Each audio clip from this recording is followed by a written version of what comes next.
Hello everyone, this is Saloni Pandey, your psychology educator, and I welcome you all to your favorite channel Magnet Brains, जहां पर आपको मिलती है 100% free and quality education without any paid subscription.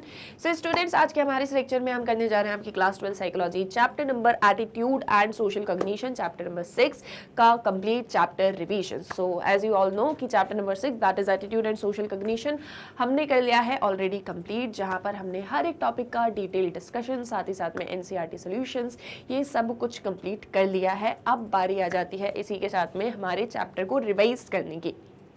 फटाफट से हमारे इस lecture के अंदर हम करेंगे हमारे इस चैप्टर का एक कंप्लीट रिवीजन, ताकि जो भी कुछ आपने पढ़ा है आप उसे बिल्कुल भी ना भूलें, और साथ ही साथ में छोटे मोटे नोट्स बनाने की हम कोशिश करेंगे। आप मेरे साथ साथ में नोट्स बनाएंगे ताकि नेक्स्ट टाइम जब आप पढ़ाई करें तो ये नोट्स आपके लिए बहुत ज़्यादा हेल्पफुल रहे। तो आई होप सो कि चैप्टर आपने देख लिया होगा और सारी चीज़ें आपको क्लियर होंगी। बहुत सिंपल सा चैप्टर है, तो फटाफट से इसको जो है रिवाइज कर लेते हैं। एटीट्यूड से रिलेटेड ढेर सारे क्वेश्चन इसमें आया करते हैं, ठीक है, तो उसको देखते हैं कि और फटाफट से रिवाइज करते हैं। देखो, सबसे पहले चैप्टर नंबर 6 और जो नेक्स्ट आपका चैप्टर है ग्रुप प्रोसेसेस वाला, इन दोनों के ही अंदर आपको सोशल साइकोलॉजी पढ़ना है।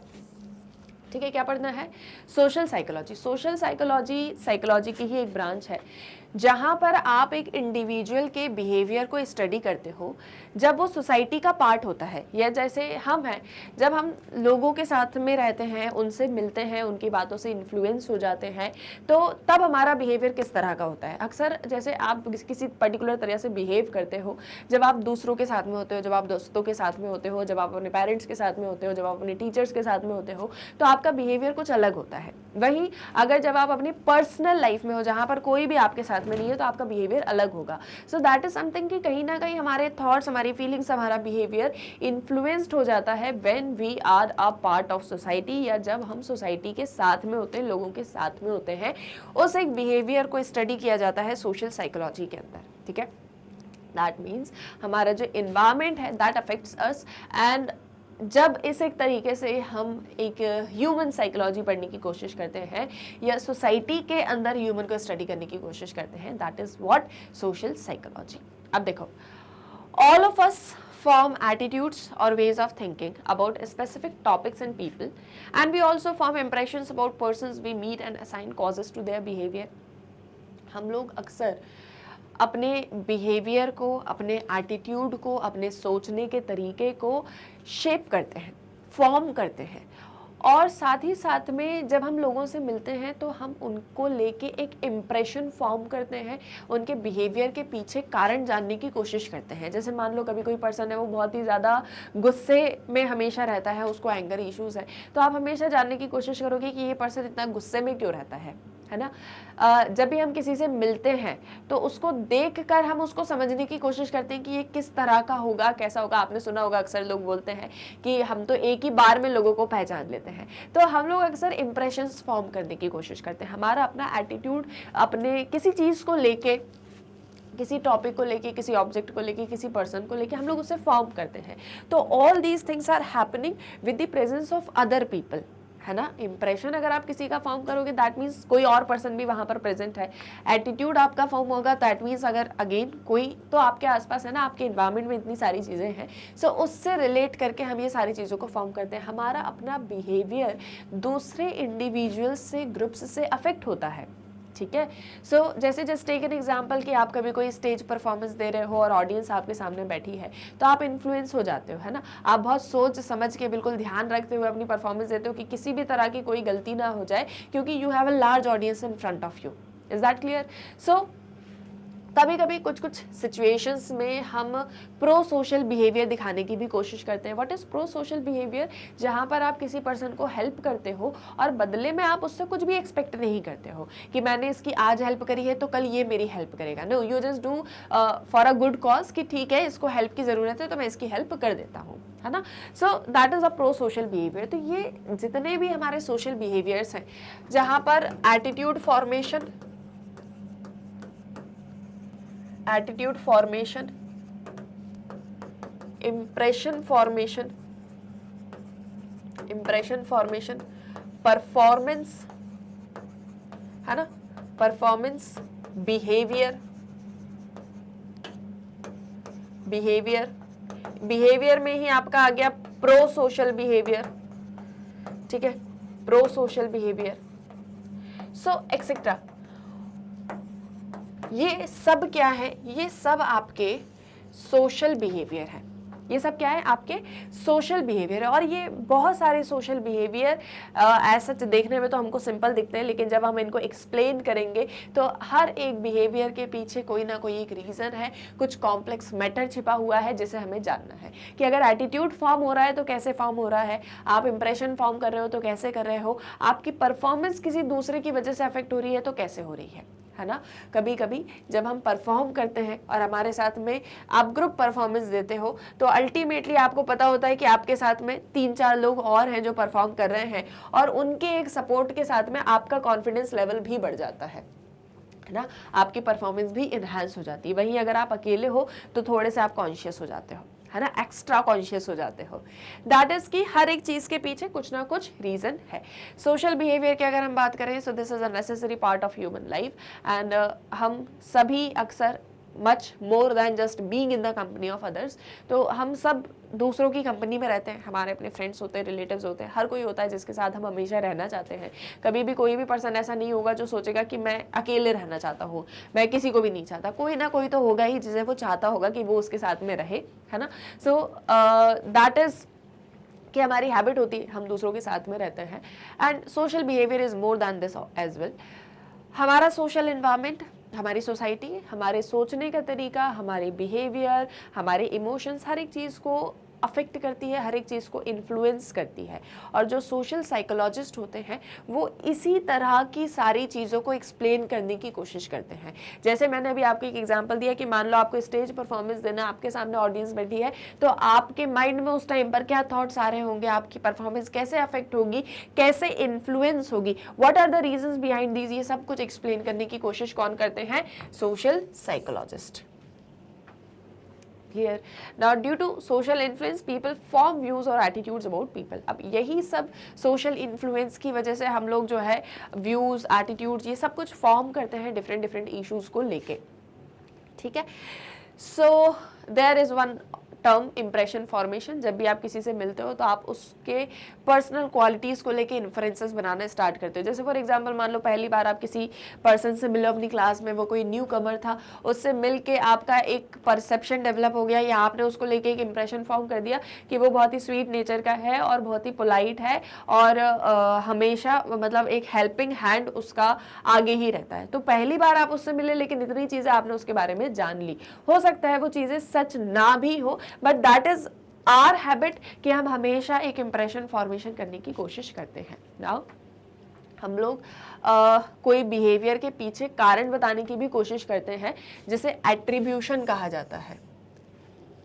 एट्रीब्यूशन का मतलब ये होता है कि जैसे फॉर एग्जांपल कोई स्टूडेंट है, वो बहुत ही ज़्यादा एंग्शियस हो, उसको बहुत ज़्यादा एंग्जाइटी होने लग जाती है, या बहुत ही डरा हुआ वो हमेशा रहता है। So we always want to know the reason behind his behaviour, कि वो हमेशा इस तरह से फील क्यों करता है, हमेशा से डरा डरा सा क्यों रहता है, इस तरह से बिहेव क्यों करता है जैसे उसको बहुत डर लग रहा है, what is the reason behind that. So we always have a habit कि हम किसी भी बिहेवियर के पीछे कोई एक रीज़न जानने की कोशिश करते हैं, या वो बिहेवियर ऐसा क्यों है, we always try to find out the causes behind that, कि ऐसा हो रहा है तो क्यों हो रहा है। so that is known as what, attribution।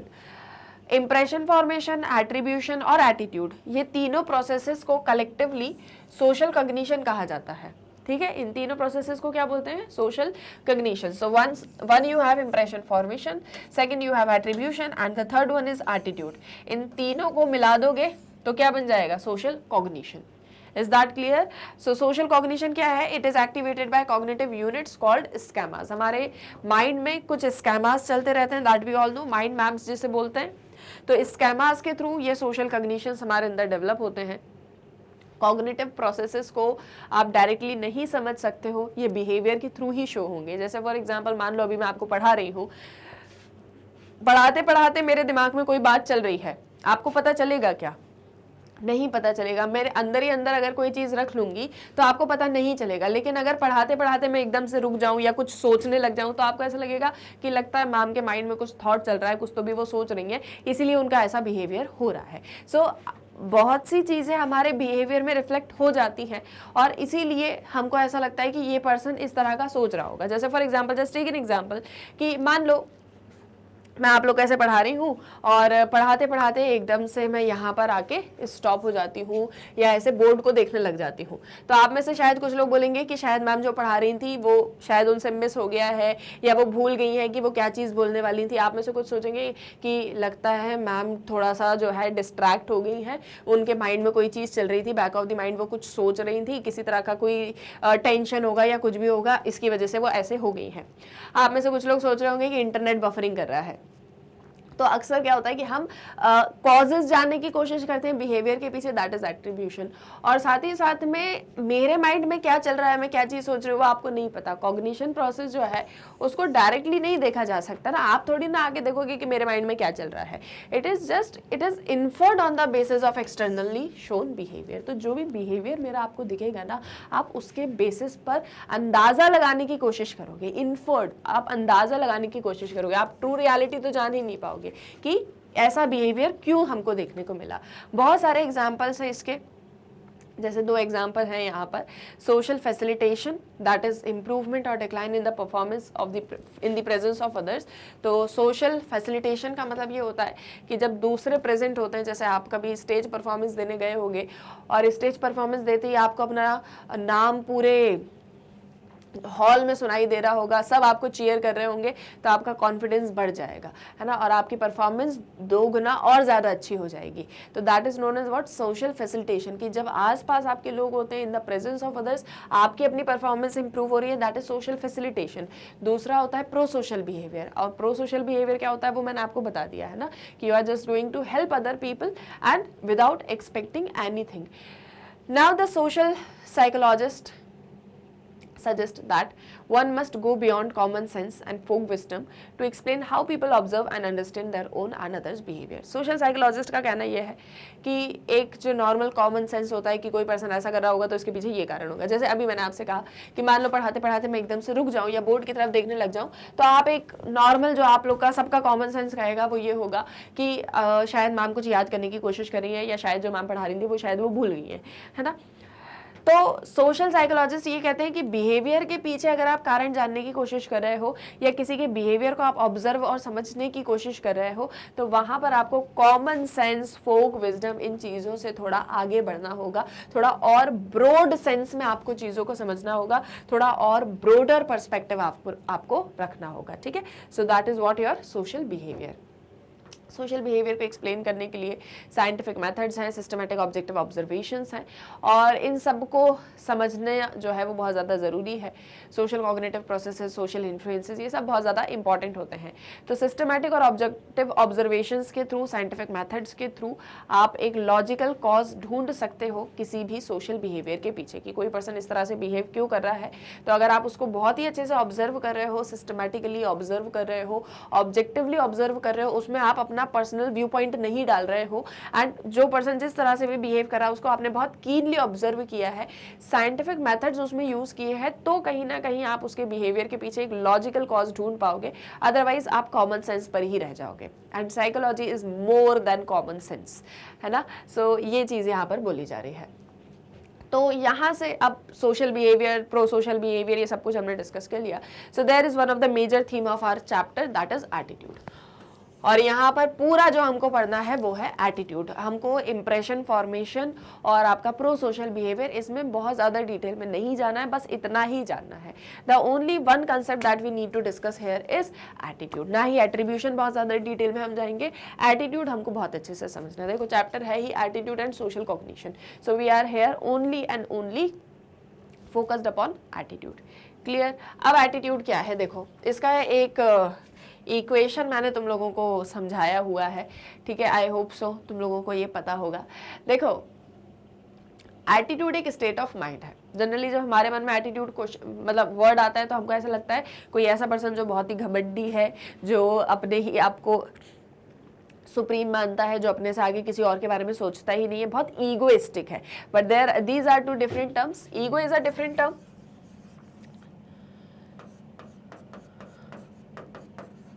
Attitude is a different term. Ego is something जहां पर किसी पर्सन को ऐसा लगता है कि वो जो कर रहा है वो सब कुछ बिल्कुल सही है और वही सबसे सुप्रीम है, उसी को सब कुछ आता है, उसके अलावा बाकी सब इंफीरियर है, मैं ही सुपीरियर हूं, बाकी सब इंफीरियर है, दैट इज ईगो। ठीक है। बट एटीट्यूड, एटीट्यूड क्या है? Attitude is a state of mind. State of mind क्या होता है? आप किसी चीज को लेके किस तरह का नजरिया रखते हो। एटीट्यूड इज नजरिया, ऐसा भी बोला जा सकता है ना, कि आपका एक चीजों को देखने का नजरिया कैसा है, समझने का नजरिया कैसा है।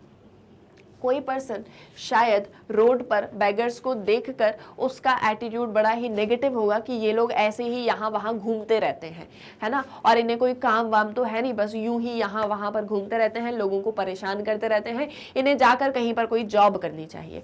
हो सकता है उसमें से आपका नज़रिया ऐसा हो या आपका एक एटीट्यूड ऐसा हो कि इन लोगों को हेल्प की ज़रूरत है and we need to help them, क्योंकि इन लोगों के पास में घर भी नहीं है, रहने को भी नहीं है, खाने को भी नहीं है, सो अगर हमारे पास है तो हमको इनकी हेल्प करनी चाहिए। So these are two different state of mind, है ना, कि किसी चीज़ को लेकर आपकी एक थिंकिंग अलग है और सामने वाले की थिंकिंग अलग है, और इस थिंकिंग के साथ में कहीं ना कहीं इमोशंस भी ऐड हो जाते हैं। देखो क्या बोला मैंने,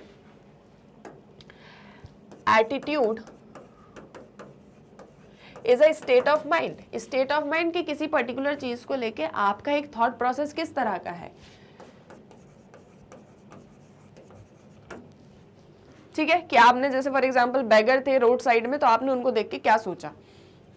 प्लस इमोशंस, इमोशंस कैसे कि जैसे आपने कहा कि यार ये जो बेगर्स हैं ये इनको हेल्प की ज़रूरत है, इनके पास घर भी नहीं है, रहने को भी नहीं है, खाने को भी नहीं है, ना जाने कैसे रहते होंगे, कैसे अपने बच्चों का पालन पोषण करते होंगे, कैसे इनके बच्चे किस तरह की सिचुएशंस फेस करते होंगे। हमारे पास तो सब कुछ है, हम लोग एक अच्छी लाइफ जीते हैं, भले ही कोई भी रीज़न हो सकता है कि उनके पास में शायद बहुत ज़्यादा पैसे होंगे, लेकिन ये लोग ऐसे ही यहाँ पर यहाँ वहाँ घूमते रहते हैं, छोटे छोटे बच्चे हैं उनके, so we just need to help them. तो कहीं ना कहीं एक इमोशनल एंगल आ गया, है ना, कि कहीं ना कहीं आप थोड़ा सा इमोशनल हो गए।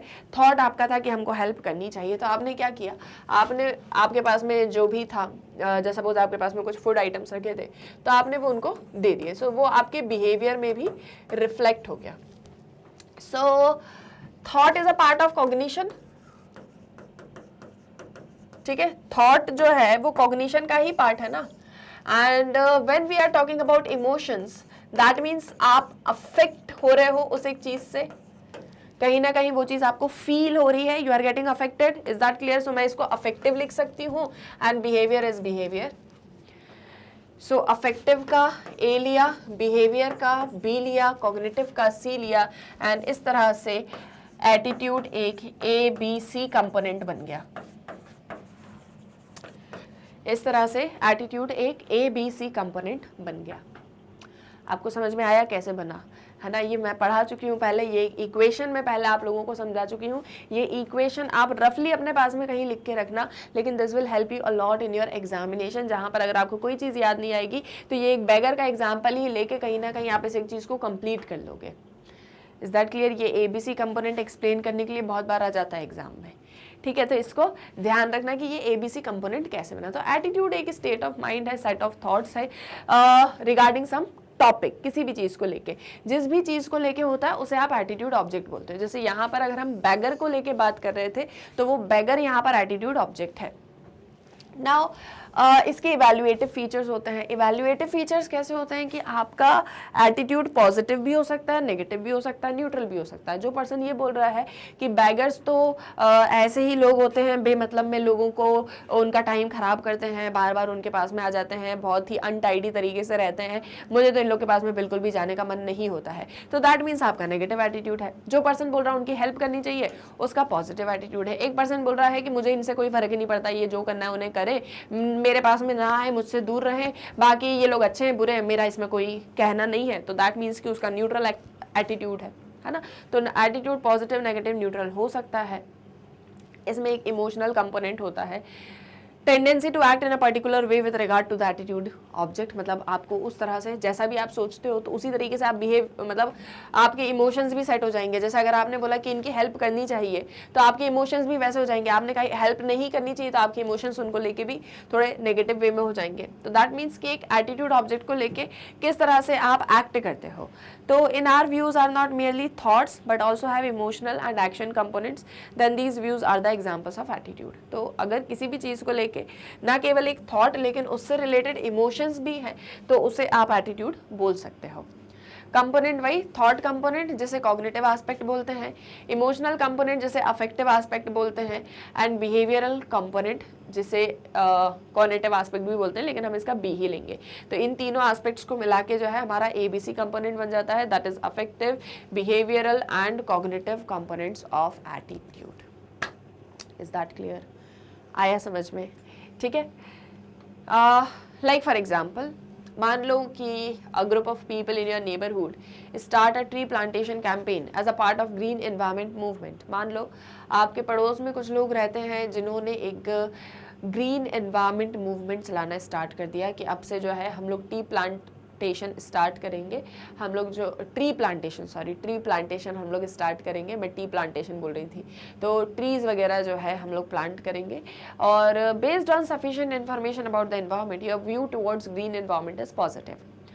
अब जैसे मान लो इसे एक इन्फॉर्मेशन के बेसिस पर आपको ऐसा लगता है कि यार ये तो अच्छा काम है, ये तो इन लोगों को करना चाहिए, ट्री प्लांटेशन तो इवन हम सभी को करना चाहिए।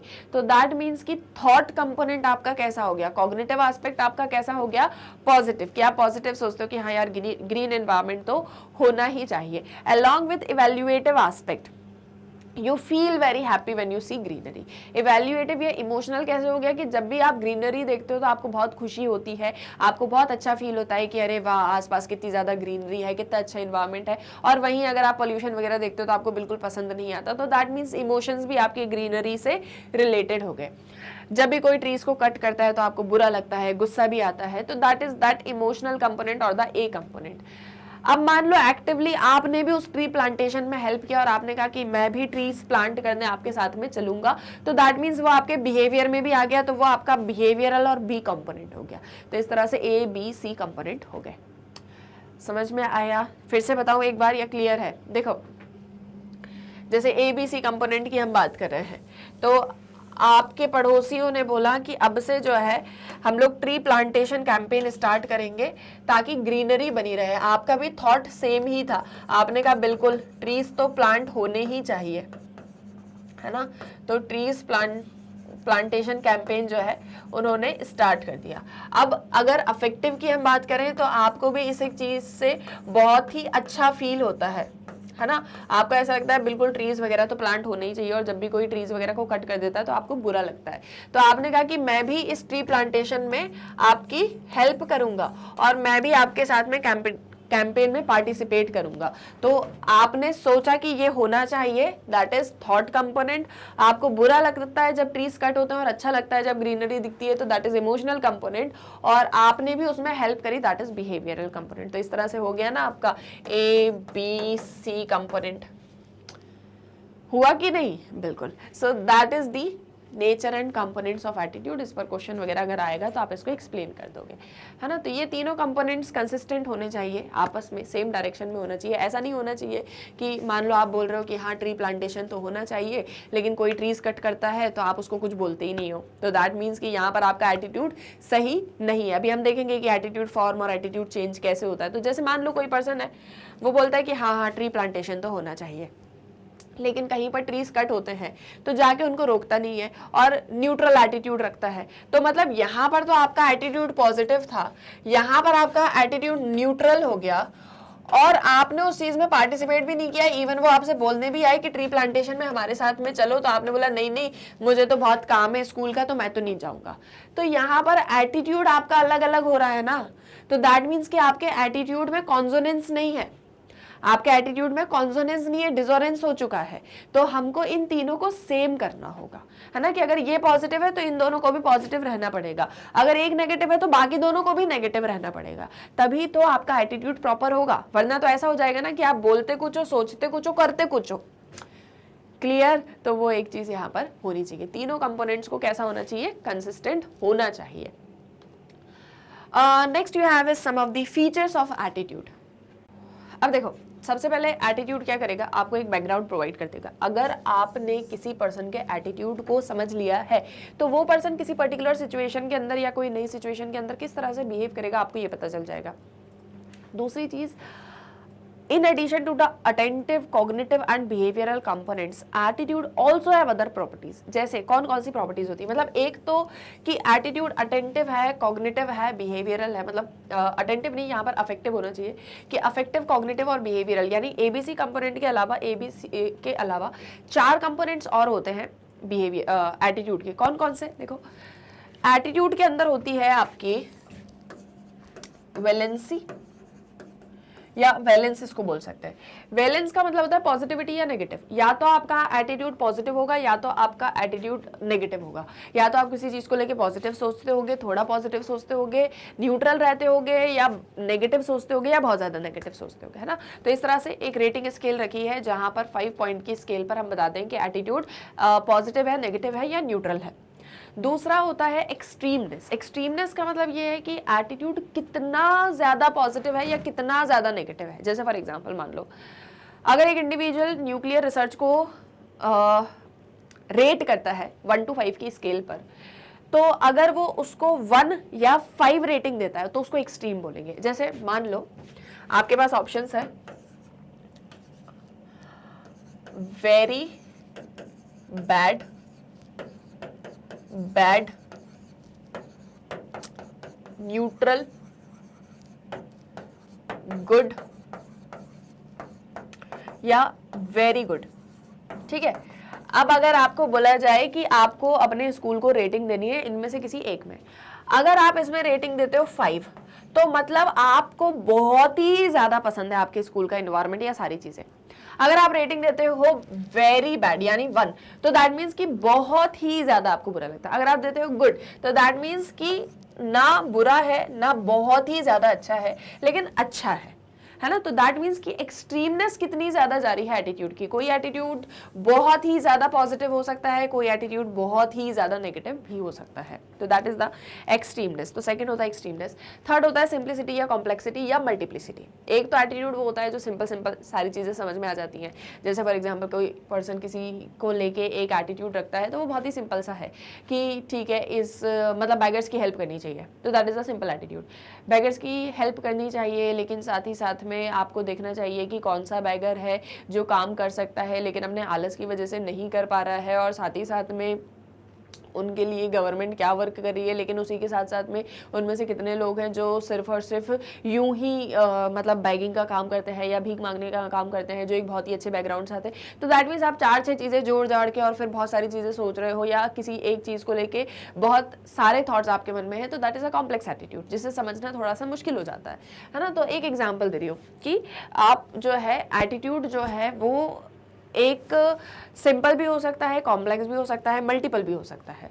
ठीक है, सिंपल अगर उसमें फ्यू एटीट्यूड हैं, कॉम्प्लेक्स अगर उसके अंदर बहुत सारे एटीट्यूड्स हैं, है ना। तो ये जो है आपका होता है। फिर होता है सेंट्रलिटी। सेंट्रलिटी का मतलब ये होता है कि आपके पूरे एटीट्यूड सिस्टम के अंदर कोई ऐसी चीज़ होगी जो सेंटर पर होगी। जैसे फॉर एग्जांपल मान लो आपने सोच के रखा है कि मैं फ्रेंड्स तो बनाऊंगा, लेकिन जो लोग स्मोकिंग करते होंगे या अल्कोहल कंज्यूम करते होंगे या कोई भी ऐसी चीज़ लेते होंगे जो हेल्थ के लिए हार्मफुल होती है, मैं उनके साथ में कभी भी फ्रेंडशिप नहीं करूंगा। तो that is your central attitude कि आप ऐसे लोगों के साथ में कभी भी फ्रेंडशिप नहीं करना चाहते हो, और आप जो है हमेशा पॉजिटिव लोगों के साथ में रहते हो, या जो खुद अपनी हेल्थ का ध्यान रखते हैं, आप ऐसे लोगों के साथ में रहते हो। ठीक है, तो that is your central attitude. तो जैसे यहाँ पर भी एग्जाम्पल वगैरह में वही चीज़ दी हुई है कि वर्ल्ड पीस को लेके negative attitude towards high military expenditure may be present as a core और सेंट्रल एटीट्यूड। जैसे मान लो आपको ऐसा लगता है कि वर्ल्ड में पीस, शांति बनाए रखने की बहुत ज़्यादा ज़रूरत है, या वर्ल्ड को छोड़ो आप इंडिया का ही एग्जाम्पल ले लो कि आपको ऐसा लगता है कि इंडिया में शांति बनाए रखने की बहुत ज़्यादा ज़रूरत है, सब लोग इतने अच्छे से रहते हैं, सब लोग इतना घुल मिल के रहते हैं, तो पुलिस की क्या ज़रूरत है, आर्मी की क्या ज़रूरत है, मिलिट्री की क्या ज़रूरत है, सब लोग चैन सुकून से रहेंगे, कभी भी हमको वेपन्स खरीदने की ज़रूरत ही नहीं है। लोगों को ऐसी चीज़ें तो अपने घर के अंदर रखनी ही नहीं चाहिए जो कि किसी को हार्म कर सकती हैं, चाहे फिर वहाँ पर वो बुलेट ही क्यों ना हो, या फिर वो वहाँ पर जो है आपका नाइफ ही क्यों ना हो। है ना। तो आपको ऐसा लगता है कि जब वर्ल्ड पीस बना के रखना है तो ये पुलिस वगैरह की क्या ज़रूरत है। तो that is your central attitude कि आपको ऐसा लगता है कि हाई मिलिट्री एक्सपेंडिचर करना एक मतलब एक बहुत ही फालतू की चीज़ है, ठीक है, कि आपको इतना खर्चा ही नहीं करना चाहिए पुलिस वगैरह पे जब हम वर्ल्ड पीस बना के रखना चाहते हैं। तो इज दैट क्लियर। तो ये एक सेंट्रल एटीट्यूड का एग्जाम्पल यहाँ पर हो सकता है। तो देखो क्या क्या हमने डिस्कस कर लिया, वेलेंस कर लिया, एक्सट्रीमनेस कर लिया, सेंट्रलिटी हो गई, ठीक है, और इसके बाद में सिंप्लिसिटी, कॉम्प्लेक्सिटी या मल्टीप्लिसिटी, ठीक है। ये और भी एटीट्यूड के ही कंपोनेंट्स होते हैं, ये एटीट्यूड के ही फीचर्स होते हैं। Then attitude formation and attitude change जो बहुत ज़्यादा इंपॉर्टेंट है, अक्सर इस पर भी क्वेश्चंस आते रहते हैं। तो एटीट्यूड क्या है, एटीट्यूड के क्या सारे फीचर्स हैं एंड एबीसी कंपोनेंट क्या है, ये अब आप लोग बहुत अच्छे से जानते हो। तो अभी तक हमने क्या क्या डिस्कस किया, हमने डिस्कस कर लिया एटीट्यूड का meaning, ABC component and features,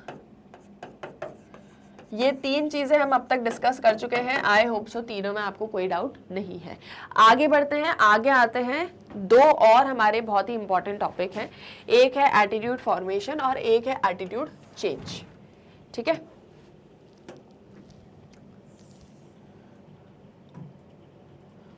तो यहां पर डिस्कस करते हैं एटीट्यूड फॉर्मेशन को, ठीक है, और यहां पर डिस्कस करते हैं एटीट्यूड चेंज को। देखो एक चीज आप लोग समझ रहे हो, एटीट्यूड फॉर्मेशन क्या सारी चीजें हैं कि आपका एटीट्यूड डेवलप होता कैसे है, फॉर्म होता कैसे है, एक स्टेट ऑफ माइंड किसी चीज को लेके आपका बनता कैसे है। जैसे फॉर एग्जांपल मान लो अगर आप ऐसा सोचते हो कि आपको बेगर्स की हेल्प करनी चाहिए, तो ये थॉट आपके मन में आया कहाँ से, कैसे फॉर्म हुआ, है ना। तो हो सकता है आपके पेरेंट्स का कॉन्ट्रीब्यूशन यहाँ पर रहा हो कि वो बहुत ही ज्यादा प्रो सोशल बिहेवियर रखते हैं, तो आपका भी बिहेवियर ऐसा ही हो गया, या आपका एटीट्यूड भी इसी तरीके का बन गया, है ना। तो वो फॉर्मेशन कैसे हो रहा है। और कभी कभी क्या होता है, एटीट्यूड चेंज करने की ज़रूरत होती है। जैसे अभी मैंने आपको यहाँ पर एक एग्जांपल दिया था कि मान लो आपको लगता है कि हाँ ट्रीज प्लांटेशन होना चाहिए, आपका पॉजिटिव एटीट्यूड है, लेकिन आप उससे कोई इमोशनल अटैचमेंट नहीं है। Emotional attachment in the sense कि अगर कोई ट्रीज कट हो रहे हैं तो आप उनको मना नहीं करते हो, आपको बुरा भी नहीं लगता है, एंड यू आर लाइक कि क्या बोल सकते हैं इन लोगों को। तो और साथ ही साथ में आपका बिहेवियर भी ऐसा है कि आपको कोई बोलता है कि ट्रीज प्लांटेशन करने चलो, तो आप बोलते हो नहीं नहीं मुझे तो बहुत काम है, अभी मैं नहीं जा पाऊंगा। तो दैट मीन्स यहाँ पॉजिटिव, यहाँ न्यूट्रल, यहाँ नेगेटिव की कॉन्सोनेंस नहीं बन पा रहा है, कंसिस्टेंसी नहीं है एटीट्यूड में। तब इस तरह के एटीट्यूड को चेंज करने की जरूरत पड़ेगी। तो एटीट्यूड चेंज कैसे करोगे कि आप उसके बिहेवियर में चेंज लाओगे। जब उसको बोला जाएगा ट्रीज प्लांटेशन का, तो वो पर्सन उसके लिए टाइम निकाले चाहे कैसे भी करके। और दूसरा, कहीं पर ट्रीज वगैरह कट होते हैं तो उसको रोकने की कोशिश करे, उसको फील बुरा होना चाहिए, तभी तो जाके दिखेगा ना कि उसके एटीट्यूड में कंसिस्टेंसी है। क्लियर। तो ऐसे कंसिस्टेंसी बनाने के लिए एटीट्यूड चेंज भी किया जाता है, ठीक है, एटीट्यूड चेंज किया जाता है। तो दोनों में अलग अलग मेथड्स हैं, अभी डिस्कस कर लेते हैं। यहाँ पर सबसे पहले बात करेंगे एटीट्यूड फॉर्मेशन की, ठीक है। देखो सबसे पहले तो एटीट्यूड फॉर्म होता कैसे है, इसमें एक चीज सबसे ज्यादा इंपॉर्टेंट है और वो है लर्निंग। लर्निंग, हमेशा आप लर्न करके किसी चीज को सीखते हो। जैसा अभी मैंने आपसे कहा कि मान लो आपको लगता है कि बेगर्स की हेल्प करनी चाहिए, तो ये आपने कहाँ से सीखा, ये आपने सीखा कि आपके पेरेंट्स भी बहुत ही प्रो सोशल बिहेवियर रखते हैं और उनका भी एटीट्यूड कुछ इसी तरीके का है कि हमेशा लोगों की हेल्प करनी चाहिए। तो आपने अपने पेरेंट्स को देखा, उनसे सीखा और लर्न कर लिया कि मुझे भी हमेशा दूसरों की हेल्प करनी है। तो पहला हो गया आपका कौन सा, लर्निंग। लर्निंग के अंदर एक बार रीड कर लेते हैं ताकि कोई चीज़ हमसे मिस ना हो जाए, ठीक है। तो देखो, you might have seen that students often develop a liking for a particular subject because of the positive qualities in that teacher। कभी कभी आपने देखा होगा कि आपका कोई टीचर है जो किसी सब्जेक्ट को बहुत ही अच्छे से पढ़ाती है, तो आपका वो सब्जेक्ट फेवरेट बन जाता होगा क्योंकि टीचर ने उस चीज़ को बहुत ज़्यादा अच्छे से पढ़ाया है ना। That is also learning.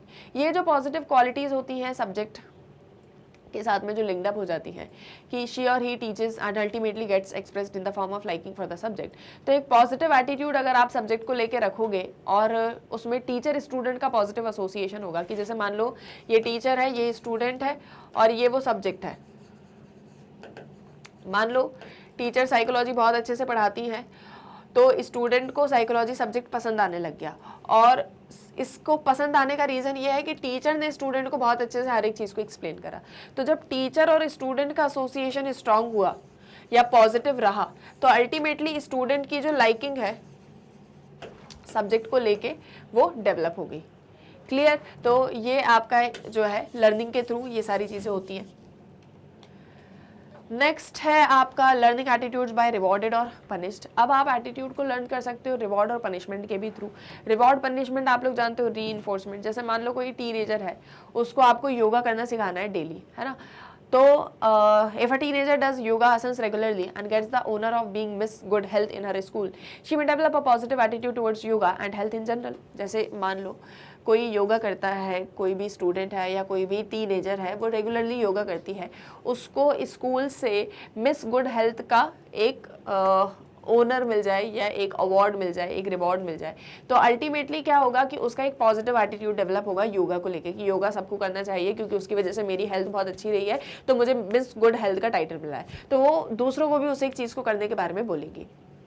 तो दैट इज़ कि आप जो है उसको रिवॉर्ड या पनिशमेंट के थ्रू करवा सकते हो। अब जैसे मान लो कोई बच्चा है, वो बहुत ज़्यादा जंक फूड खाता है जिसकी वजह से उसकी तबीयत बहुत ज़्यादा ख़राब रहती है, तो आपको जंक फूड को लेके एक नेगेटिव एटीट्यूड उसके अंदर डेवलप करना पड़ेगा और हेल्दी मील को लेके एक पॉजिटिव एटीट्यूड बनाना पड़ेगा। आपको बताना पड़ेगा उसको कि जंक फूड कितना ज़्यादा अनहेल्दी है, आपको कैसे अफेक्ट कर रहा है, और जो हेल्दी मील है वो आपके लिए कितना ज़्यादा अच्छा है ना। तो जब आप ये चीज़ उसके अंदर लर्निंग करवाओगे, हो सकता है वो जंक फूड को स्टिल बंद ना करे, तो आप उसको कोई पनिशमेंट दे दो। जैसे पनिशमेंट ऐसे दे दो कि मान लो पेरेंट्स उससे बात ना करें, उसको ऐसे दिखाए कि हम आपसे गुस्सा हो गया, अब हम आपसे बात नहीं करेंगे क्योंकि आपने जंक फूड खाया। उसको रियलाइजेशन होगा तो शायद वो उसको छोड़ने की कोशिश करेगा।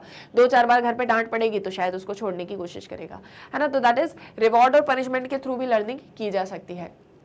ऑब्जर्विंग अदर्स, अभी मैंने आपको पेरेंट्स का एग्जांपल दिया था, है ना, कि बच्चे जो हैं वो देखते हैं कि पेरेंट्स हैं वो अपने एल्डर्स की रिस्पेक्ट कर रहे हैं, तो बच्चे भी वही चीज़ सीखते हैं, है ना। तो दैट इज ऑब्जर्विंग अदर्स, आप लर्निंग कर सकते हो थ्रू ग्रुप और कल्चरल नॉर्म्स। ग्रुप और कल्चरल नॉर्म्स ऐसे कि आप जिस सोसाइटी में रहते हो तो वहाँ पर एक ग्रुप्स फॉर्म होते हैं, अलग अलग तरह के अलग अलग कल्चर्स होते हैं। जैसे इंडिया में तो अलग अलग कल्चर्स हैं, लेकिन कोई ऐसी कंट्री जहाँ पर इतनी ज़्यादा डाइवर्सिटी ना हो, तो आपका अपना कल्चर, उस कल्चर के अंदर कुछ नॉर्म्स, ये सारी चीज़ें आपको सिखाती हैं, आपको लर्निंग करवाती हैं कि आपका एटीट्यूड किस तरह का होना चाहिए, है ना। तो we learn attitude through the norms of our group और culture. Norms are unwritten rules that we all know. Over time these norms में become part of our social cognition in the form of attitude. जैसे offering money, sweets, fruits, flowers in the place of worship is a normative behaviour in some religions.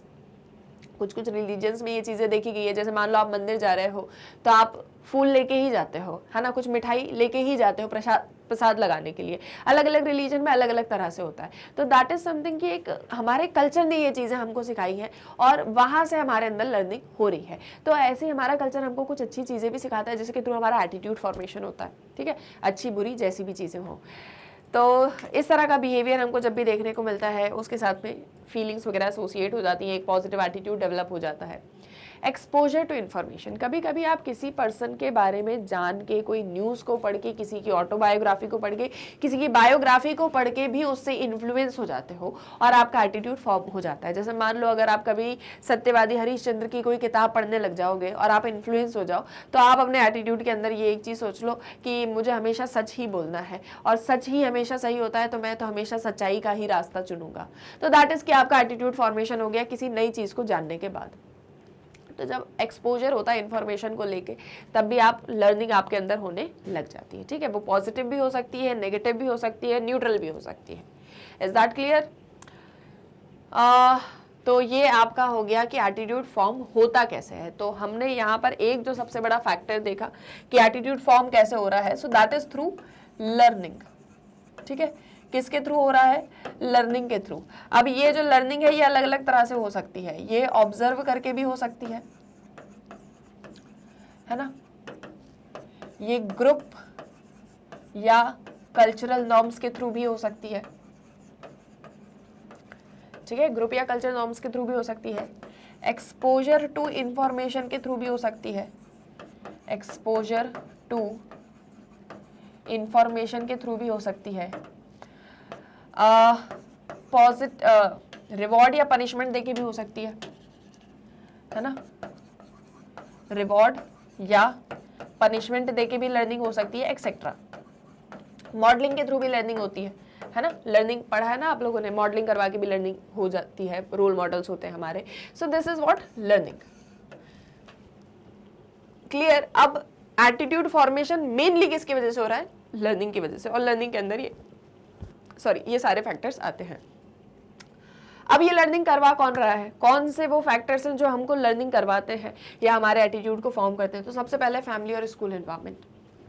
हमारी अपनी family, हमारे school का environment, हमारे teachers, हमारे friends, इन सब के through हमको एटीट्यूड फॉर्मेशन में हेल्प मिलती है। ये हमको नई चीज़ें सिखाते हैं। जैसे अभी मैंने आपको एक एग्जांपल दिया कि मान लो आपके पेरेंट्स हैं, एल्डर्स की रिस्पेक्ट करते हैं, तो आपने वो चीज़ लर्न कर दी। कहाँ से करी? फैमिली से करी। तो फैमिली एक इंस्टीट्यूशन हो गया है ना, तो वो इन्फ्लुएंस कर रहे हैं। दूसरा हो गया आपका रेफरेंस ग्रुप्स। रेफरेंस ग्रुप्स आपके कल्चर, आपके ग्रुप कहीं से भी हो सकता है, आपके अपने फ्रेंड्स का भी हो सकता है, या कोई ऐसा ग्रुप जो पॉलिटिकल हो, रिलीजियस हो, कोई सोशल ग्रुप है, या आप जहाँ पर जॉब करते हो वहाँ पर कोई ग्रुप है। तो अक्सर इन लोगों से भी एक हमारा एटीट्यूड फॉर्म हो जाता है। हमको नई नई चीज़ें जानने को मिलती हैं कि हमको किस तरह से एक अपना एटीट्यूड रखना है या किस तरह का हमारा स्टेट ऑफ माइंड होना चाहिए। तो रेफरेंस ग्रुप भी हमको उस चीज़ में हेल्प करते हैं। ठीक है। Their influence is noticeable especially during the beginning of adolescence. Adolescence stage जब स्टार्ट होती है तो यहाँ से इनका इन्फ्लुएंस भी स्टार्ट हो जाता है ना। Next you have is personal experiences. आपके अपनी लाइफ के कुछ एक्सपीरियंसेस आपको नई नई चीज़ें सिखा देते हैं। ठीक है। तो जैसे इसमें एक एग्जांपल दिया था कि driver in army escaped death in an accident where all his companions got killed, so after that he left the job and became a community leader for the upliftment of his community. तो जैसे एक army में एक driver हुआ करता था, तो एक बार एक इंसिडेंट हुआ जिसमें सबकी डेथ होगी लेकिन वो बच गया। तो उसको ऐसा लगा कि मैं बचा हूँ तो किसी न किसी रीज़न की वजह से।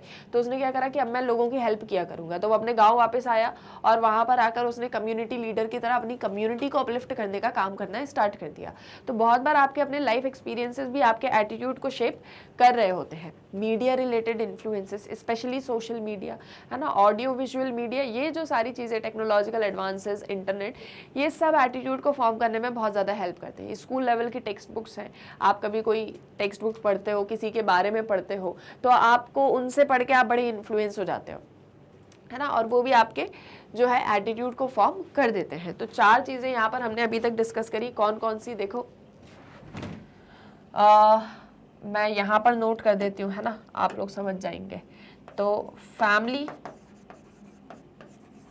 And school environment, family and school environment, reference groups,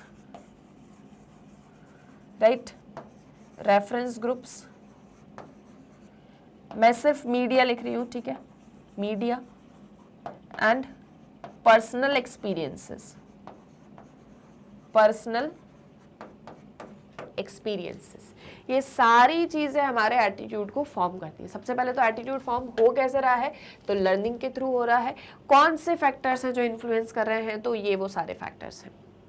समझ में आया आपको? इस पर अगर एक क्वेश्चन आएगा तो आप पूरा आंसर लिख सकते हो, है ना। मैंने रीड नहीं करा, मैंने आपको एक बार रिवाइज करवा दिया। रीड हम लोग ऑलरेडी कर चुके हैं, डिटेल एक्सप्लेनेशन हमारा हो चुका है। So next you have is attitude change. अब हम देखेंगे कि अगर हमको किसी का एटीट्यूड चेंज करवाना है तो हम वो कैसे करवा सकते हैं। ठीक है, तो देखो इसमें भी बहुत सारे ऐसे प्रोसीजर्स वगैरह होते हैं। जैसे सबसे पहले तो एटीट्यूड चेंज करेंगे कैसे?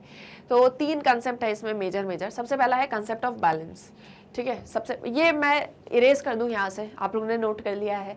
ठीक है, आपको लगे तो स्क्रीनशॉट ले लो आप, बाकी फिर हम एटीट्यूड चेंज पर चलेंगे। ठीक है, मैं कर दूं इरेज? हाँ ठीक है, good. So we are talking about what? इसको ध्यान से समझ लेना, एक आध मेथड वगैरह पर कभी कभी क्वेश्चन आ जाता है। So next we have is attitude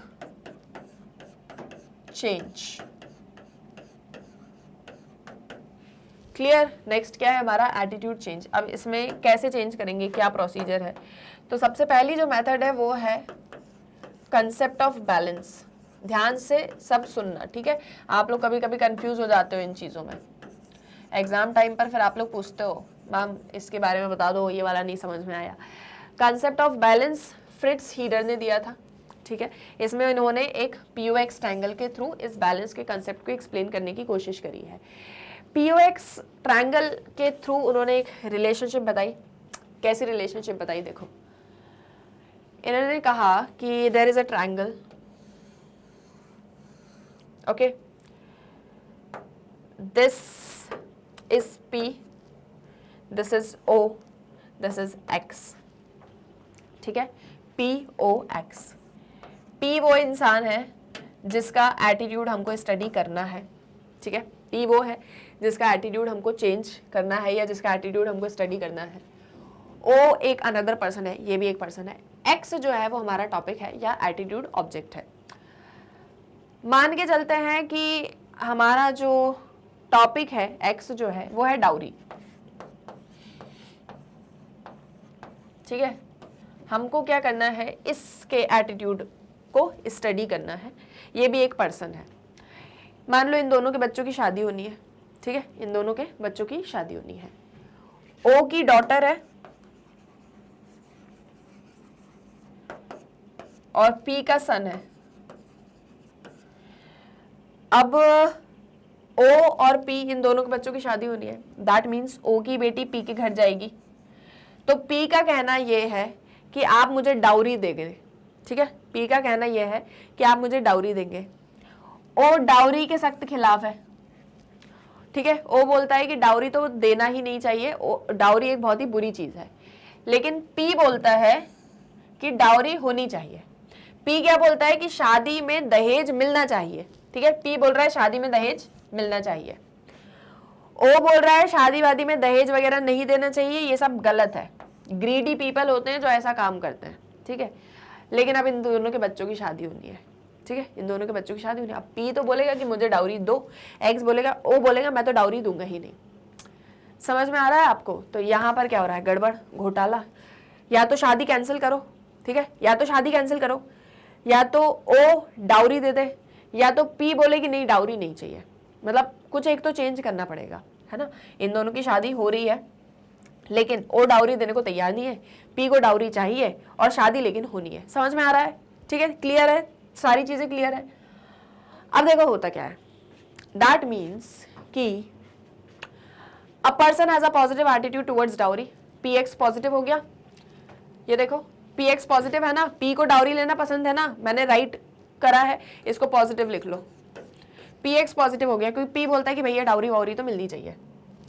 अब देखो दूसरी चीज, पी अपने बेटे की शादी करवाना चाहता है ओ की बेटी से। ओ बोलता है कि डाउरी वाउरी नहीं मिलना चाहिए, तो ये नेगेटिव है। देखो मैंने क्रॉस का साइन लगाया है, ओ एक्स नेगेटिव है। आपको समझ में आ रहा है सब कुछ? ठीक है, ओ एक्स कैसा है, ओ एक्स नेगेटिव है। दैट मीन्स कि पी बोलता है कि डाउरी दहेज मिलना चाहिए, ओ बोलता है कि शादी वादी में दहेज नहीं मिलना चाहिए। तो ये नेगेटिव हो गया, ये पॉजिटिव हो गया। लेकिन इन दोनों के बच्चों की शादी हो रही है ना, इन दोनों के बच्चों की शादी भी हो रही है। तो दैट मीन्स कि अगर O initially has a positive attitude towards P, the situation would be unbalanced. PX is positive, OP is positive, but OX is negative. दो साइड हमारे पास पॉजिटिव है। मैं ये वाले साइन हटा देती हूँ, ठीक है, मैं ये सब अभी हटा दे रही हूँ यहाँ से। कौन किसका बेटा है, किसकी डॉटर है, डाउरी कहाँ पर है, ये सब अभी आपको पता है, ठीक है, ये सब अभी आपको पता है। So here we have a positive relationship, here we have a positive relationship, but here we have a negative relationship. ठीक है, मतलब पी बोलता है दहेज मिलना चाहिए, ओ बोलता है दहेज नहीं मिलना चाहिए, लेकिन इन दोनों के बच्चों की शादी हो रही है। क्या किया जाए? सोचो ऐसी कंडीशन आ जाए कि आपकी फैमिली में शादी होनी है, आप बोलते हो दहेज नहीं देना चाहिए, लेकिन लड़के वाले बोलते हैं दहेज मिलना चाहिए, है ना। तो क्या करोगे? या तो शादी तोड़ोगे, या तो दहेज दे दोगे, या तो लड़के वाले दहेज ना ले, कुछ तो करना पड़ेगा, है ना। तो ये जो सिचुएशन है उसमें दो साइड हो रही है पॉजिटिव और एक साइड हो रही है नेगेटिव। ये सिचुएशन इम्बैलेंस है। फ्रिट्ज का कहना है कि अगर एटीट्यूड को आपको चेंज करना है और सिचुएशन को बैलेंस करना है तो आपको एक काम करना पड़ेगा। एक ही चीज हो सकती है, आपको इसमें से दो को नेगेटिव करना पड़ेगा और एक को पॉजिटिव करना पड़ेगा। ठीक है, आपको क्या करना पड़ेगा? दो को नेगेटिव करना पड़ेगा और एक को पॉजिटिव करना पड़ेगा, तब जाके बैलेंस की सिचुएशन बनेगी। Imbalance is found when all three sides are negative, या two sides are positive and one side is negative. So for balance, what we need to do is either we have to do all the three sides positive or we have to do two sides negative. तो या तो तीनों को positive कर दो या तो किसी दो को नेगेटिव कर दो, ठीक है। either तीनों पॉजिटिव या फिर दो पॉजिटिव और एक नेगेटिव। अगर ऐसी सिचुएशन बनती है तो बैलेंस होगा, नहीं तो इम्बैलेंस है, ठीक है, नहीं तो क्या है, इम्बैलेंस है। तो अब क्या करें, अगर तीनों को पॉजिटिव बनाना है तो या तो ये जो लड़की के पापा हैं इनको दहेज को एक्सेप्ट करना पड़ेगा, इनको मानना पड़ेगा कि डाउरी एक अच्छी बात है, लेकिन ये तो मानते हैं कि डाउरी अच्छी बात नहीं है और लीगली हम लोग भी जानते हैं कि डाउरी अच्छी बात नहीं है, तो हम इनके एटीट्यूड को चेंज क्यों कराएं, ठीक है। अब इन दोनों की या तो बच्चों की शादी टूट सकती है, तो हमने कहा यार शादी वादी क्यों तोड़ना है, अच्छी खासी शादी हो रही है, शादी होने दो। या तो पी बोले कि डाउरी नहीं लेना चाहिए, तो देखो डाउरी लेना वैसे भी गलत बात है, तो हमको इसके एटीट्यूड को चेंज करना पड़ेगा, ठीक है। हमको क्या करना है, पी का एटीट्यूड एक्स के टुवर्ड्स चेंज करना है और इसको हमको बनाना है नेगेटिव, ठीक है। इसको हमको क्या बनाना है, नेगेटिव बनाना है। तो हम क्या करेंगे, हम पी को ये चीज समझाएंगे कि डाउरी एक गलत चीज है और डाउरी आपको कभी भी नहीं लेनी चाहिए। मान लो आपकी भी बेटी होती, आपको शादी करनी पड़ती, कोई आपसे इतना सारा डिमांड करता कि ये चाहिए वो चाहिए, तो ये तो एक गलत बात है और ये नहीं लेना चाहिए, ठीक है। तो इस तरीके से आप पी को समझा सकते हो और पी को समझा के उसका एटीट्यूड चेंज करवा सकते हो, तब जाके बैलेंस बनेगा, ठीक है। This is the concept of balance जो एटीट्यूड चेंज के अंदर एक्सप्लेन किया गया है फ्रिट्ज हीटर ने, ठीक है। कभी इस पर क्वेश्चन वगैरह आएगा तो आपको इसको पूरा ऐसे एक्सप्लेन करना है पीओएक्स ट्रायंगल के थ्रू, ठीक है। आपको आ गया समझ में कि इसमें कैसे एटीट्यूड चेंज होगा कंसेप्ट ऑफ बैलेंस में, पीओएक्स ट्रायंगल, ठीक है, आप याद रखोगे। सेकंड ये मैं इरेज कर दूं, है ना, आपको समझ में आ गया है। सेकंड इसके अंदर जो है वो है concept of cognitive dissonance. Cognitive dissonance का मतलब अभी मैंने आपको बताया था consistency.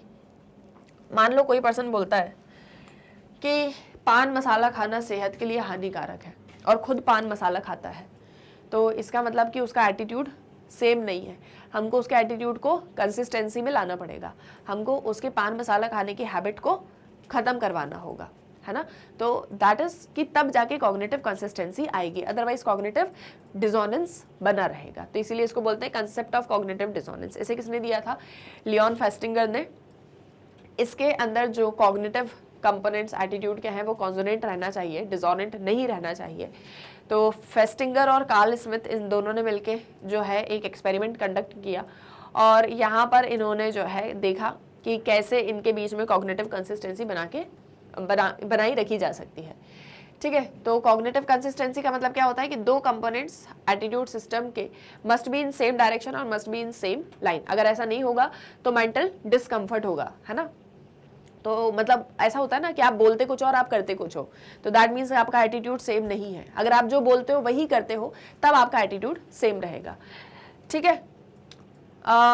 Third one you have is two step concept, जो एसएम मोहसिन ने दिया था, ठीक है। ये क्या है, टू स्टेप कंसेप्ट किसने दिया था, एसएम मोहसिन ने। अब देखो पहला, दूसरा मैंने आपको कॉग्निटिव डिसोनेंस बता दिया, कंसेप्ट ऑफ कॉग्निटिव डिसोनेंस, ठीक है। Third one you have is two step concept.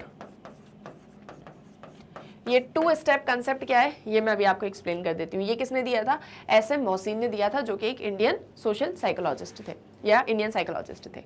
So according to him attitude change takes place in form of two steps. देखो ये बोलते हैं कि एटीट्यूड को अगर आपको चेंज करना है तो उसके लिए दो स्टेप लगेंगे, इसीलिए इसको टू स्टेप कंसेप्ट भी बोलते हैं। पहली स्टेप है target of change identifies with the source and the target is the person whose attitude is to be changed. वो बोलते हैं देखो एक टारगेट है, ठीक है, और एक हमारा सोर्स है। हमको क्या करना है, इसके एटीट्यूड को चेंज करना है, ठीक है, हमको इसको एटीट्यूड को चेंज करना है। सोर्स वो पर्सन है, ये वो इंसान है जिसको देख के टारगेट के एटीट्यूड में चेंज आएगा, जिसको देख के टारगेट के एटीट्यूड में चेंज आएगा, ठीक है। तो बोलते हैं सबसे पहली स्टेप है कि टारगेट सोर्स से अपने आप को आइडेंटिफाई कर ले, या ऐसे मान लो कि इन दोनों के बीच में दोस्ती हो जाए, ठीक है। देखो एक एग्जाम्पल के थ्रू आपको समझा रही हूँ, वही एग्जाम्पल जो अभी थोड़ी देर पहले बताया था, बस उसमें हमने कंसेप्ट ऑफ बैलेंस समझा था, इसमें हम टू स्टेप कंसेप्ट को समझेंगे। देखो कैसे, मान लो कि मैंने अभी आपको बताया है एक पीओएक्स ट्रायंगल, मैं यहाँ पर पी की जगह टी लिख रही हूँ, ठीक है, और ओ की जगह एस लिख रही हूँ, और जो हमारा डाउरी था उसको मैं डाउरी ही रख रही हूँ, ठीक है। ये क्या है, ये एटीट्यूड ऑब्जेक्ट है, ये एटीट्यूड ऑब्जेक्ट है, ये एस क्या है हमारा सोर्स, और टी क्या है हमारा टारगेट। हमको क्या करना है, टी के एटीट्यूड को चेंज करना है, और ये कैसे चेंज होगा, सोर्स के थ्रू। सोर्स वो पर्सन है जिसको देख के टी का एटीट्यूड चेंज होगा। अब कैसे मानोगे, देखो ऐसे समझो, ये सब समझ गए आप लोग, एस क्या है, एक्स क्या है, टी क्या है, ठीक है। तो मैं इसको इरेज कर दूं, देखो मैंने इसको इरेज कर दिया, ये सोर्स है, ये एटीट्यूड ऑब्जेक्ट है, ठीक है, और ये आपका टारगेट है। एक्स की जगह डी लिख दूं, डाउरी, ठीक है, डी लिख सकती हूँ ना, डाउरी, एग्जाम्पल डाउरी लेके चल रही हूँ, एटीट्यूड ऑब्जेक्ट डाउरी है। मान लो टी को ऐसा लगता है कि डाउरी देना चाहिए, डाउरी एक अच्छी बात है, ठीक है। एस को लगता है डाउरी नहीं देना चाहिए, डाउरी एक बुरी बात है, ठीक है। अब मान लो कभी किसी दिन टी और एस आपस में मिलते हैं, इन दोनों की फ्रेंडशिप हो जाती है, इन दोनों की फ्रेंडशिप हो जाती है। अब क्या होता है, ठीक है, सोर्स कौन इंसान है जो टारगेट का एटीट्यूड चेंज करवाएगा। मान लो मैं साइकोलॉजिस्ट हूँ, ठीक है, मुझे इसके एटीट्यूड को चेंज करना है, तो मैंने अपना एक इंसान भेजा यहाँ पे, ये सोर्स मेरा इंसान है, मेरा आदमी है, ठीक है, इसको मैंने भेजा, इसको मैंने बोला सुनो ये टी का एटीट्यूड चेंज करवाना है, ये बोलता है डाउरी मिलनी चाहिए, तुम इसके पास जाओ और इसका एटीट्यूड चेंज करवाओ। अब अगर एस इसके पास जाएगा और बोलेगा डाउरी बुरी बात है तुम मत लिया करो, तो टी बोलेगा तुम जाओ अपना काम करो, मैं तो डाउरी लूंगा, ठीक है। तो डायरेक्टली तो ये काम हो नहीं सकता, तो क्या करेंगे, एक प्रोसीजर के थ्रू करते हैं, एक काम करते हैं, सबसे पहले इन दोनों की दोस्ती करवा देते हैं, ठीक है, ये दोनों पक्के फ्रेंड्स बन गए, बेस्ट फ्रेंड्स बन गए, ठीक है, BFF, best friend for ever, ठीक है, ये दोनों कौन बन गए, बेस्ट फ्रेंड बन गए। अब इन दोनों में बातचीत होती है, मान लो ये लोग एक शादी में चले गए, ठीक है, इन लोग की बहुत अच्छी दोस्ती बन गई, मैंने इसको बोला सुनो इसको एक शादी में लेके जाओ, वहां पर इसको दिखाओ सब कुछ, तो ये दोनों शादी में गए। शादी में ऐसा हो रहा था कि जो लड़के वाले थे वो बोल रहे थे कि डाउरी हमको मिलनी चाहिए, लड़की वाले बोल रहे थे हमारे पास पैसा नहीं है, हम दे नहीं सकते। तो एस ने बोला वहां पर शादी में बोला, किसी दो लोगों की अलग से शादी हो रही थी, मान लो पी और क्यू की शादी हो रही थी, इनकी शादी में ये दोनों गए थे। तो एस ने बोला सुनो भाई डाउरी गलत चीज़ है, डाउरी नहीं मिलना चाहिए, ये एक बहुत ही गलत काम होता है, और इसने पूरा समझाया वहाँ पे लोगों को कि सुनो डाउरी बहुत गलत चीज़ है, नहीं देनी चाहिए, ये इलीगल भी है, तुमको इसके लिए सज़ा भी मिल सकती है। दूसरी चीज़, तुम शादी करने के लिए लड़की के पेरेंट्स के ऊपर प्रेशर बना रहे हो, है ना, तुम्हारा लालच दिख रहा है, ग्रीडीनेस दिख रही है, तभी तो तुम डाउरी मांग रहे हो, है ना, तुम्हें डाउरी की क्या ज़रूरत है, तुम्हारा बेटा उतना कैपेबल होना चाहिए, ठीक है। तो इस तरीके से एस ने जो है इन लोग को सबको समझाया कि डाउरी जो है वो गलत बात है। टी को लगता था डाउरी अच्छी बात है, लेकिन एस क्योंकि इसका बेस्ट फ्रेंड था, तो एस को देख के इसको ये चीज़ समझ में आई कि यार ये बोल तो सही रहा है ना, डाउरी गलत चीज़ है, डाउरी नहीं लेनी चाहिए, तो इसका एटीट्यूड हमने करा दिया चेंज, और अब ये भी यही बोलता है कि डाउरी नहीं लेनी चाहिए। आपके साथ कभी ऐसा होता है, आपका कोई दोस्त होता है, वो आपको कभी कोई बात समझाता है, तो आपको उसकी बात अच्छी लगती है, तो आप समझ भी जाते हो कि हाँ यार शायद ऐसा ही सही होता होगा। तो आपका दोस्त कौन है, सोर्स, और आप कौन हो, टारगेट। आपका एटीट्यूड उसने चेंज करवा दिया।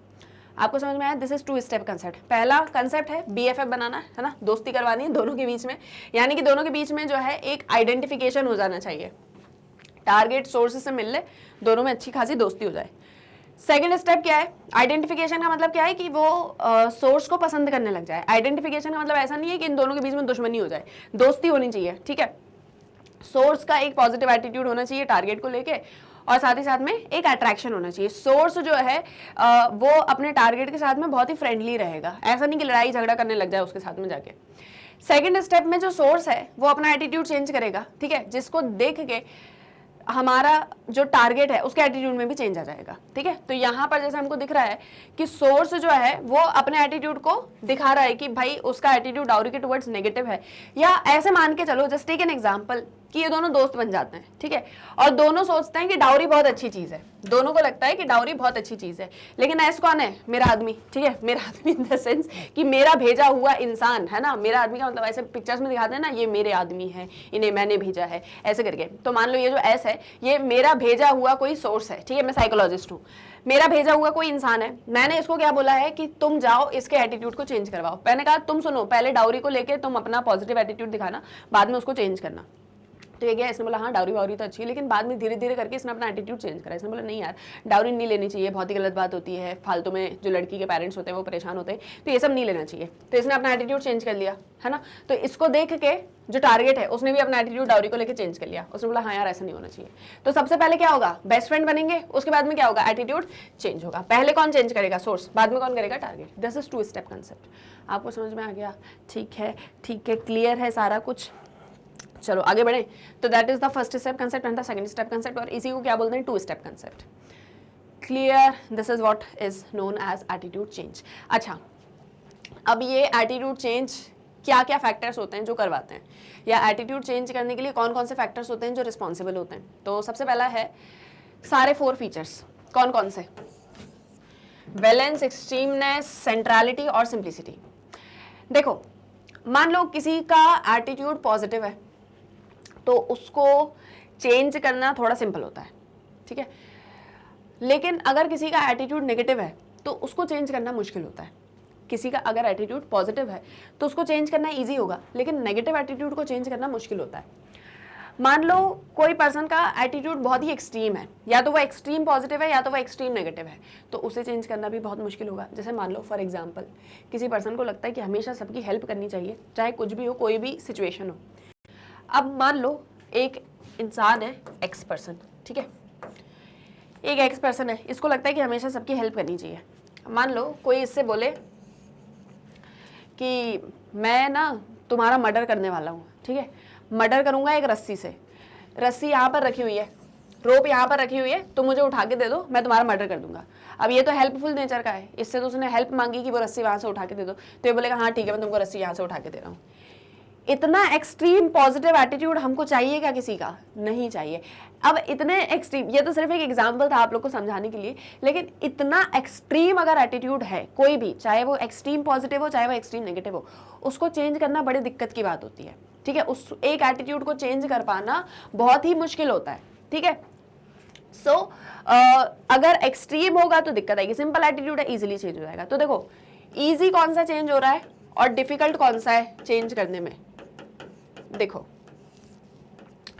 जो पॉजिटिव है वो इजी है, जो नेगेटिव है वो डिफिकल्ट है, जो एक्सट्रीम है, सॉरी, जो सिंपल है वो इजी है, जो एक्सट्रीम है वो डिफिकल्ट है, जो कॉम्प्लेक्स है वो डिफिकल्ट है, जो मल्टीपल है वो भी डिफिकल्ट है, ठीक है।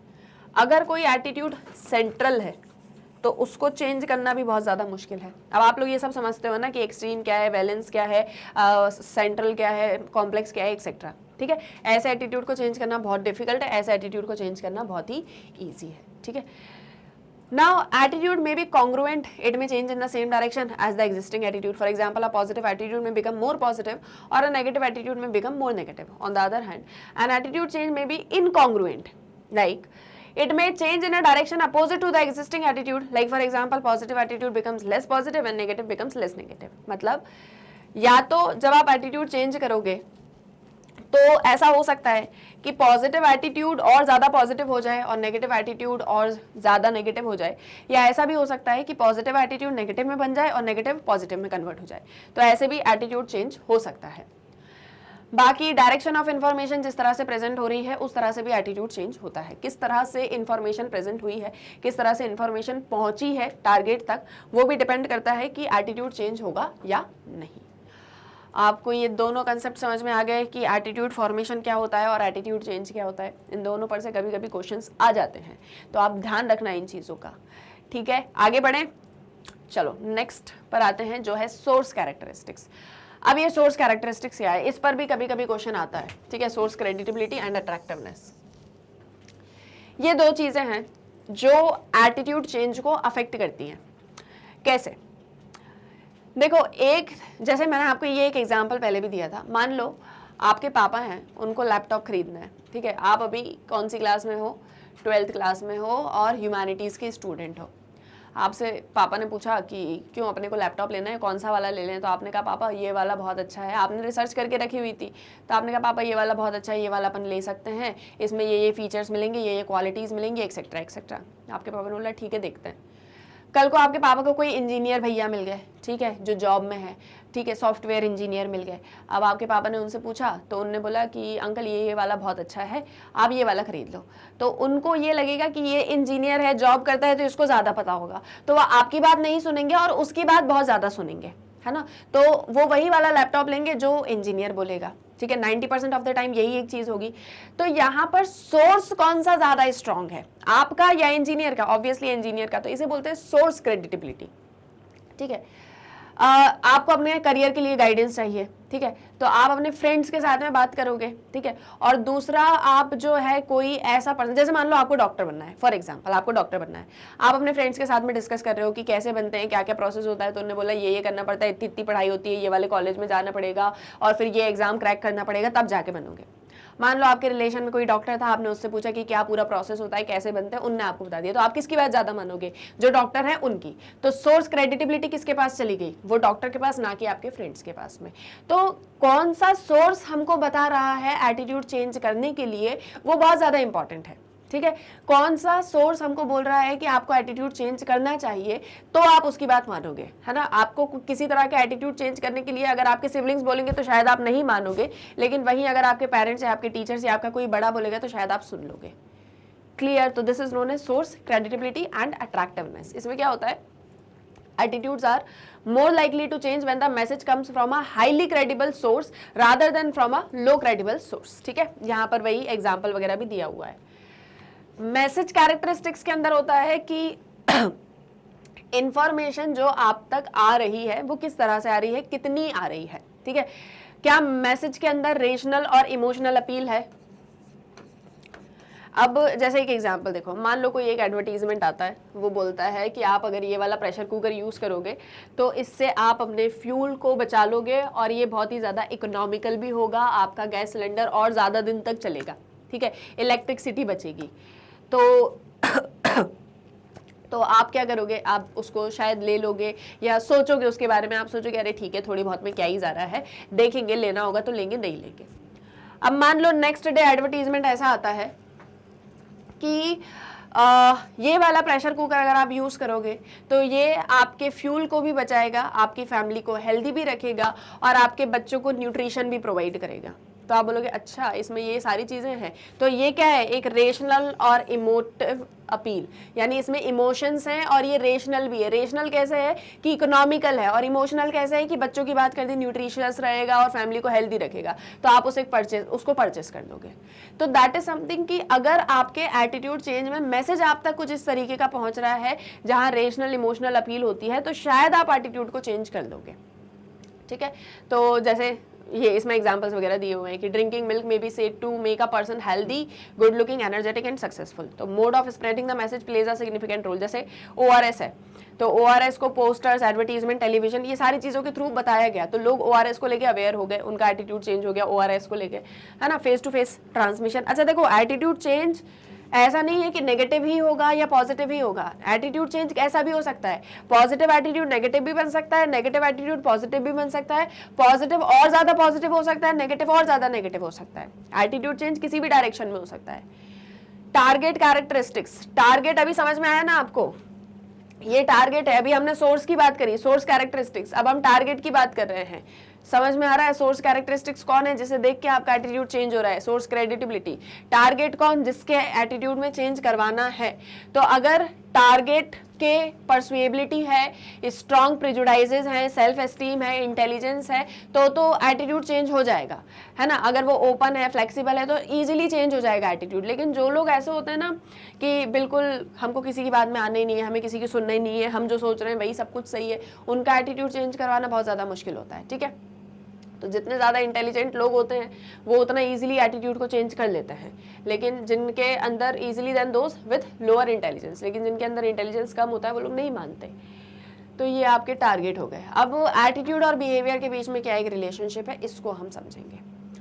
अभी तक जो मैंने आपको रिवाइज करवाया वो सब याद आ रहा है, ठीक है, सब रिलेट कर पा रहे हो ना, गुड। अब देखो क्या बोल रहे हैं, अब ये बोल रहे हैं कि हमने ये बोला कि अगर आपको किसी का एटीट्यूड पता चल जाए, आप किसी के एटीट्यूड को जान लो, तो उसके बिहेवियर को प्रिडिक्ट करना आपके लिए बहुत ईजी हो जाएगा। जैसे अगर आपको पता है कि मेरा एटीट्यूड कैसा है, तो आपको पता होगा कि मैम इस सिचुएशन में इस तरह से बिहेव करेंगी, है ना।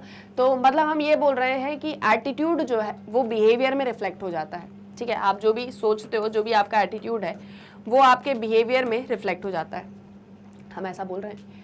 बट नॉट ऑलवेज, हमेशा ऐसा नहीं होता, ठीक है। कभी कभी होता है, हमेशा नहीं होता। हमेशा हम जो हमारा एटीट्यूड होता है, हम उसी को अपने बिहेवियर के अंदर रिफ्लेक्ट नहीं करते हैं, ठीक है। तो मतलब एक रिलेशनशिप एटीट्यूड बिहेवियर के बीच में कैसी है, देखो।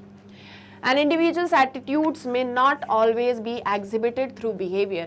One's actual behavior may be contrary to one's attitude towards a particular topic. Attitudes may not always predict actual pattern of one's behavior. Sometimes it is behavior that decides the attitude. कभी कभी हमारा behaviour हमारे attitude को define करता है, ना कि हमारा एटीट्यूड हमारे बिहेवियर को डिफाइन करता है ना। तो कभी कभी ऐसा भी होता है कि ज़रूरी नहीं है आप जो सोचते हो वही आपके बिहेवियर में हमको देखने को मिले। कुछ कुछ ऐसी सिचुएशंस होती हैं जब आपका एटीट्यूड आपके बिहेवियर में रिफ्लेक्ट होता है कभी कभी, ठीक है। कौन कौन सी सिचुएशन है वो? सबसे पहला तो ये कि अगर वो एटीट्यूड आपके एटीट्यूड सिस्टम के अंदर सेंट्रल प्लेस ऑक्यूपाई करता है। जैसे मैंने आपको एक एग्जांपल दिया था कि मान लो आप ऐसा सोचते हो कि जो लोग स्मोकिंग करते हैं आप उनको कभी भी अपना फ्रेंड नहीं बनाओगे, तो वो एक चीज़ है जो आपके एटीट्यूड में सेंट्रल है ना, जो कभी चेंज नहीं हो सकती। तो आपने अब जब भी आप किसी से फ्रेंडशिप करते हो, चाहे फिर वो कोई भी हो, आप ये चीज़ हमेशा अगर ध्यान रखते हो कि नहीं, अगर ये स्मोकिंग करते हो तो ये मेरे बेस्ट फ्रेंड तो कभी भी नहीं बन सकते। हाय हेलो भले ही मैं इनसे कर लूँगा, लेकिन मेरे दोस्त कभी नहीं बन सकते। तो वो चीज़ आपके बिहेवियर में हमेशा रिफ्लेक्ट होगी। तो जो चीज़ें हमारे एटीट्यूड के सेंट्रल होती हैं वो बिहेवियर में देखने को मिलती हैं। दूसरा, अगर आप अपने अवेयर हो एटीट्यूड को लेके कि आपका एटीट्यूड एक्चुअल में है क्या, आप किस तरह का एटीट्यूड कैरी करते हो, तो आप उसको रिप्रेजेंट करोगे। लेकिन अगर आपको पता ही नहीं है कि आपका एटीट्यूड किस तरह का है, तो आप उसको कैसे अपने बिहेवियर में रिफ्लेक्ट करोगे? तो ये दूसरी कंडीशन है। तीसरा, किसी तरह का कोई एक्सटर्नल प्रेशर नहीं है। जैसे स्कूल में जब आप होते हो, है ना, स्कूल में आप टीचर्स के अंडर रहते हो, है ना, पूरा सुपरवाइज आपको किया जाता है, आपको एक पर्टिकुलर वे में ही बिहेव करना होता है, एक डिसिप्लिन्ड वे में आपको रहना होता है। तो उस टाइम पे आपका जो भी एटीट्यूड होगा आप उसको रिफ्लेक्ट नहीं कर पाते हो। लेकिन जब आप अपने घर पर होते हो, कोई नहीं होता है, आप अकेले होते हो और मस्ती कर रहे होते हो या जो भी अपना काम कर रहे होते हो, तब आपका जो एटीट्यूड होता है आप वही चीज़ करते हो, है ना। मतलब जब हमारे ऊपर किसी तरह का कोई प्रेशर नहीं होता तब हम वही बिहेव करते हैं जो हमारा एटीट्यूड होता है। लेकिन जब हमारे ऊपर किसी तरह का प्रेशर होता है तब हमारा बिहेवियर चेंज हो जाता है। समझ में आया? जैसे मान लो एक एग्जांपल ले लो, कोई एक पर्सन है, उसको कभी भी दूसरों से ऑर्डर्स लेने की आदत नहीं है, उसको बिल्कुल नहीं पसंद कि कोई उसको ऑर्डर दे, लेकिन वो एक जॉब करता है और जॉब की उसको सख्त ज़रूरत है, तो बॉस ऑब्वियसली उसको ऑर्डर्स देगा ही और वहाँ पर उसको वो ऑर्डर्स मानने ही पड़ेंगे, है ना। तो इसे बोलते हैं कि आप जब एक्सटर्नल प्रेशर में होते हो तब आप अपने बिहेवियर में एटीट्यूड को शो नहीं कर पाते। दूसरा, आपको कोई जज ना कर रहा हो, कोई आपको ये ना बोले कि अरे तुम तो इस तरह के हो, अरे तुम तो उस तरह के हो, तब आप अपने एटीट्यूड को शो करते हो। Person thinks that the behaviour would have a positive consequence. अगर आपको ऐसा लगता है कि जो आपका एटीट्यूड है आप उसी को शो करोगे तो उसी से पॉजिटिव रिजल्ट्स आपको देखने को मिलेंगे, तब आप अपने एटीट्यूड को बिहेवियर में रिफ्लेक्ट करते हो। अदरवाइज इन सिचुएशंस के अलावा आप कभी भी अपने एटीट्यूड को अपने बिहेवियर में रिफ्लेक्ट नहीं करते हो। There are certain social conditions या सोशल इन्वायरमेंट जिसकी वजह से आपका बिहेवियर इन्फ्लुएंस हो जाता है। तो ज़रूरी नहीं है जो एटीट्यूड होगा वही हमेशा बिहेवियर में देखने को मिलेगा। कभी कभी हम अपने एटीट्यूड को साइड में रख के जो सिचुएशन के लिए नेसेसरी होता है वो काम करने लग जाते हैं, ठीक है। तो एटीट्यूड और बिहेवियर का रिलेशनशिप आपको समझ में आया। दूसरा है आपका prejudice and discrimination. Prejudice and discrimination यहाँ पर हमको डिस्कस करना है क्योंकि सोसाइटी में ये चीज़ें बहुत ज़्यादा होती हैं, स्पेशली इंडियन सोसाइटी में तो बहुत ही ज़्यादा है। तो प्रिजुडाइजेस जो है वो एग्जाम्पल्स हैं of attitude towards a particular group. जब आप किसी पर्टिकुलर ग्रुप को लेके किसी तरह का एक एटीट्यूड होल्ड करके रखते हो और वो most of the time negative होता है, उसे प्रिजुडाइज बोलते हैं। कभी कभी ये स्टीरियोटाइप्स पर भी बेस्ड होता है। स्टीरियोटाइप क्या होता है? Cluster of ideas regarding the characteristics of a specific group. देखो 3 चीजें हैं, आप ध्यान रखना। एक है प्रिजुडाइज, एक है स्टीरियोटाइप और एक है डिस्क्रिमिनेशन।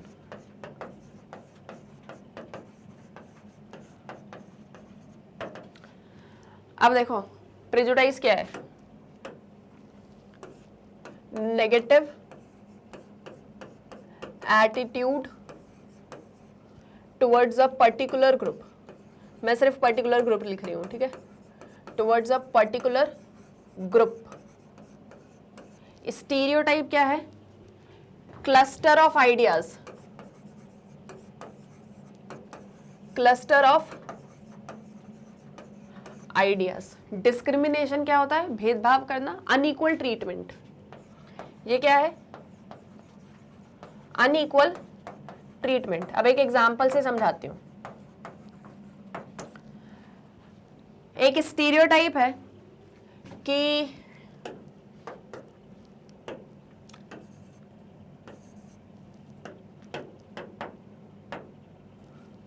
देखो, एक स्टीरियोटाइप है कि जो वुमेन्स होती हैं वो सिर्फ और सिर्फ घर का काम ही कर सकती है। मान के चलो एट प्रेजेंट ऐसा कुछ भी नहीं है, मैं खुद जॉब कर रही हूँ, है ना, कर रही हूँ ना, टीचर हूँ, आपको पढ़ाने आती हूँ, सब कुछ करती हूँ, लेकिन एक मान के चलो ऐसा कि पहले ऐसा एक स्टीरियोटाइप बना के रखा था कि जो वुमेन है वो सिर्फ घर का काम कर सकती है और कुछ उनके बस की है नहीं। इस स्टीरियोटाइप से एक प्रेजुडाइज बना। प्रेजुडाइज कैसा बना, अब पर्टिकुलर ग्रुप को लेके एक नेगेटिव एटीट्यूड, तो वुमेन को लेके एक एटीट्यूड बना लिया कि वुमेन ऑलवेज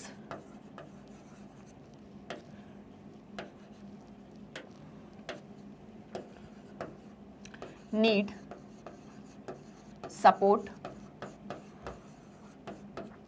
एंड हेल्प, या ऐसे बोलूं कि वुमेन आर हेल्पलेस, है ना, खुद की मदद कभी नहीं कर सकती, हमेशा किसी ना किसी के ऊपर डिपेंडेंट रहेंगी, हमेशा सपोर्ट और हेल्प की ज़रूरत है। तो एक प्रेजुडाइज मैंने बना दिया कि वुमेन जो है वो डिपेंडेंट ही रहेगी, वो खुद से कभी कुछ नहीं कर सकती। अब प्रेजुडाइज से एक डिस्क्रिमिनेशन बना। कैसे, मान लो कभी किसी दिन कोई एक वुमेन उठती है और जॉब ढूंढने चली जाती है, ठीक है, मान लेते हैं कि उसके साथ में उसका हस्बैंड भी जाता है, ठीक है, हस्बैंड भी है और वाइफ भी है, मतलब मेल और फीमेल दोनों, मेल और फीमेल दोनों जाते हैं किसी कंपनी में इंटरव्यू देने के लिए, ठीक है, दोनों कहाँ जा रहे हैं, एक कंपनी में जा रहे हैं एक इंटरव्यू देने के लिए। दोनों क्वालिफाइड हैं, दोनों का सेम क्वालिफिकेशन, दोनों को सेम एक्सपीरियंस, सब कुछ दोनों का बेस्ट है। अब कंपनी को जॉब की रिक्वायरमेंट थी, तो कंपनी के पास और 2 पोस्ट भी थी, ऐसा नहीं है कि एक ही पोस्ट थी, कंपनी के पास 2 पोस्ट थी। फिर भी कंपनी ने क्या किया, जॉब किसको दी, मेन को, ठीक है, जो उसका हस्बैंड उसके साथ में गया था उसको जॉब दे दी और वुमेन को जॉब नहीं दी। और कारण क्या बताया, हमको ऐसा लगता है, कंपनी ने कारण बताया कि हमको ऐसा लगता है कि आप यानी कि जो वुमेन है वो इस जॉब के लिए उतनी ज़्यादा कैपेबल नहीं है या उनके अंदर उतना ज़्यादा पोटेंशियल नहीं है कि वो इस जॉब को कर पाए। और कारण क्या, just because she is a women. Clear, समझ में आ गया, तो डिस्क्रिमिनेशन हो गया। अब आपको समझ में आया स्टीरियोटाइप, प्रेजुडाइज और डिस्क्रिमिनेशन क्या है। इसमें आप लोग बहुत बार कंफ्यूज होते हैं, इसलिए इतने अच्छे से एक्सप्लेन कर दिया, ठीक है। तो स्टीरियोटाइप क्या है, किसी को लेके आपने कोई एक थॉट फॉर्म करा, उसके बेसिस पर उसके साथ में आपने एक नेगेटिव एटीट्यूड जोड़ दिया और उसके बेसिस पर उसके साथ में डिस्क्रिमिनेशन हो रहा है। एक और एग्जांपल ले लो, कास्ट वाला एग्जांपल दे दूं, अपर कास्ट, लोअर कास्ट, ठीक है। Lower caste is a polluted class और लोअर कास्ट के लोग बहुत ज़्यादा जो है मतलब कैपेबल नहीं होते, ये एक आइडिया बना दिया। अब इनको लेके एक नेगेटिव एटीट्यूड बनाया कि जो है लोअर कास्ट के जो पीपल हैं वो बड़े ही मतलब ऐसा बोल दिया, ऐसा प्रिजुडाइज बना दिया कि वो लोग जो हैं बिल्कुल भी कैपेबल नहीं है और पॉल्यूटेड पीपल हैं, अगर आप उनके कांटेक्ट में आओगे तो कहीं ना कहीं आप भी उन्हीं के जैसे हो जाओगे। तो आपने एक नेगेटिव एटीट्यूड सेट कर दिया, इसके बेसिस पर डिस्क्रिमिनेशन हुई। मान लो वही सेम पर्सन जॉब ढूंढने गया या कोई काम करने गया तो लोगों ने उसके साथ में छुआछूत वाला या अनटचेबिलिटी वाला काम करना स्टार्ट कर दिया। क्लियर, तो ऐसे स्टीरियोटाइप्स बनते हैं, स्टीरियोटाइप्स से प्रेजुडाइजेस बनते हैं, प्रेजुडाइजेस से डिस्क्रिमिनेशन होता है। जरूरी नहीं है कि हमेशा स्टीरियोटाइप बनेगा तभी प्रेजुडाइज बनेगा। कभी कभी प्रेजुडाइज अपने आप में ही बन जाता है, उसे किसी स्टीरियोटाइप की जरूरत नहीं होती। कभी कभी डिस्क्रिमिनेशन करने के लिए किसी प्रेजुडाइज की जरूरत नहीं होती, आप ऑटोमेटिकली डिस्क्रिमिनेशन करना स्टार्ट कर देते हो। तो एज सच तो बोला जाता है कि आपस में रिलेटेड है तीनों, कि यहाँ से पहले ये बनेगा फिर यहाँ से ये बनेगा, बट ये इंडिपेंडेंटली भी वर्क करते हैं। ठीक है, इंडिपेंडेंटली कैसे वर्क करते हैं कि कभी कभी बिना किसी चीज के भी डिस्क्रिमिनेशन हो जाता है, और कभी कभी बिना किसी प्रेजुडाइज के भी या स्टीरियोटाइप के भी डिस्क्रिमिनेशन लोग करना स्टार्ट कर देते हैं। क्लियर? इन तीनों पे कोई डाउट है? यही सारा कुछ यहाँ पर लिखा हुआ है, हम एक बार रीड कर लेंगे। ठीक है, देखो, prejudices are examples of attitude towards a particular group, and they are usually negative in many cases and may be based on stereotypes, that is the cognitive component about a specific group. A stereotype is a cluster of ideas regarding the characteristics of a specific group, and stereotypes consist of undesirable characteristics about the target group, and they lead to negative attitudes or prejudices towards the members of a specific group. तो stereotype से क्या हो रहा है? Negative attitude या prejudices बन रहे हैं किसी स्पेसिफिक ग्रुप के मेंबर्स को लेकर। प्रेजुडाइज में ऑल्सो ग्रीव एज डिस्क्रिमिनेशन, प्रेजुडाइजेस से डिस्क्रिमिनेशन भी हो सकता है, लेकिन प्रेजुडाइजेस बिना किसी डिस्क्रिमिनेशन के भी एग्जिस्ट कर सकते हैं। कि जैसे मान लो आप डिस्क्रिमिनेट तो नहीं कर रहे हो, लेकिन फिर भी आपने एक नेगेटिव एटीट्यूड तो सेट करके रखा है कि वुमेन कुछ नहीं कर सकती। अब आप डिस्क्रिमिनेशन ऐसा नहीं कर रहे हो कि आप जॉब पर उसको रख रहे हो, लेकिन फिर भी एक माइंड में तो आपके एक एटीट्यूड सेट है ना कि वुमेन कुछ नहीं कर सकती। ठीक है, एक एग्जाम्पल दे रही हूँ। तो प्रेजुडाइज और डिस्क्रिमिनेशन एग्जिस्ट करते हैं, वहां पर कॉन्फ्लिक्ट्स भी होते हैं सोसाइटी के अंदर। ठीक है, जैसे एक एग्जांपल ले लो, जर्मनी में नाजी ने जीनोसाइड किया ज्यूइश पीपल के अगेंस्ट में, जो कि एक एग्जांपल है कि कैसे प्रेजुडाइज जो है उनकी वजह से हेटरेट, डिस्क्रिमिनेशन, मास किलिंग हो सकती है। बहुत सारे एग्जांपल हैं ऐसे, हिस्ट्री में से आप उठा के देख लो, कास्ट को लेके हो जाए, रेस को लेके हो जाए। तो सोशल साइकोलॉजिस्ट जो है वो इन सारी चीज़ों को स्टडी करना चाहते हैं कि ये प्रेजुडाइजेस का सोर्स क्या है, कहाँ से ये प्रेजुडाइजेस बन जाते हैं। ठीक है, तो उन्होंने इनके सोर्सेज को पढ़ने की कोशिश करी। तो सबसे पहला सोर्स मिला लर्निंग।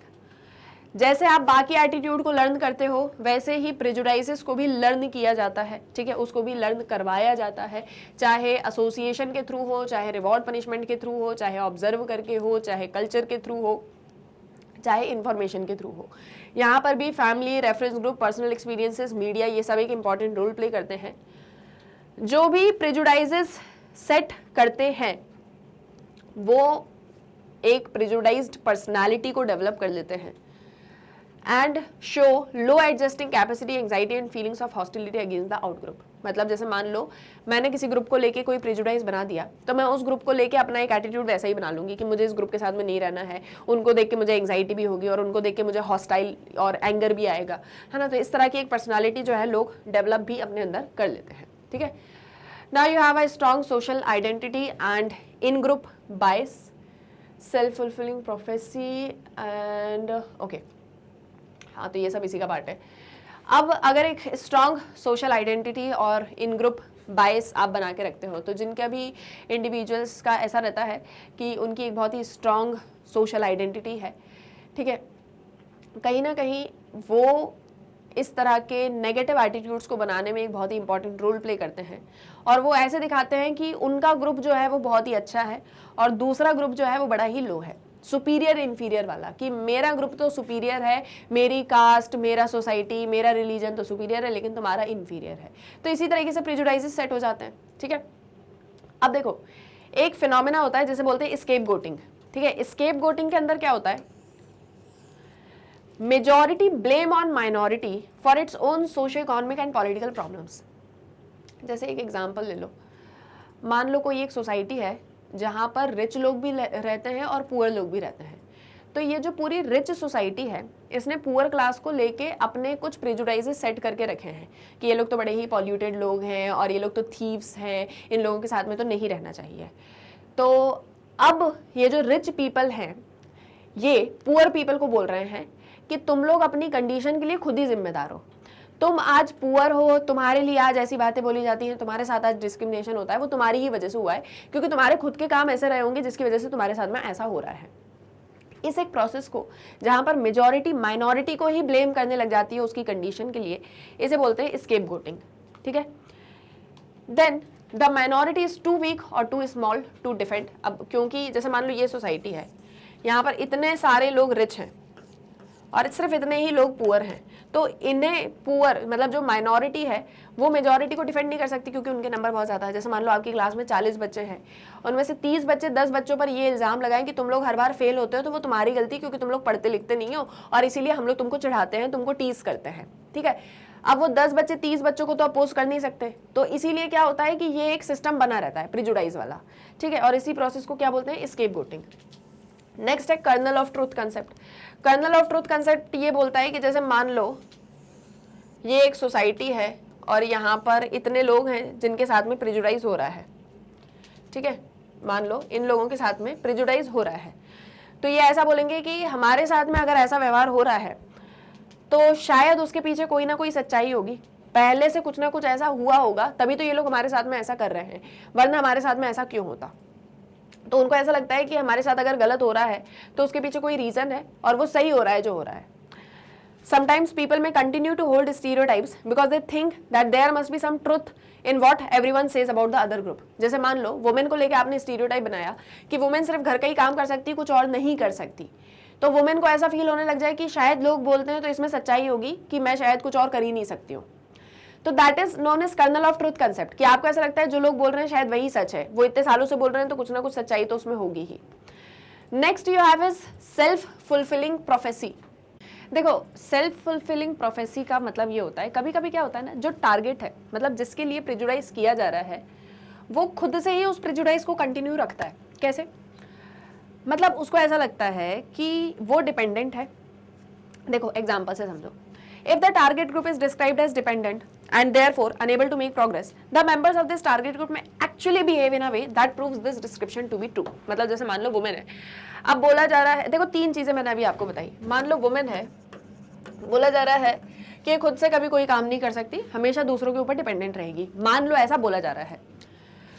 तो स्केपगोटिंग में क्या होगा कि वुमेन को ही ब्लेम किया जाएगा, जहां पर मेन सारे मिलके वुमेन को ब्लेम करेंगे कि तुम्हारी ऐसी कंडीशन के लिए तुम खुद रिस्पॉन्सिबल हो, ठीक है।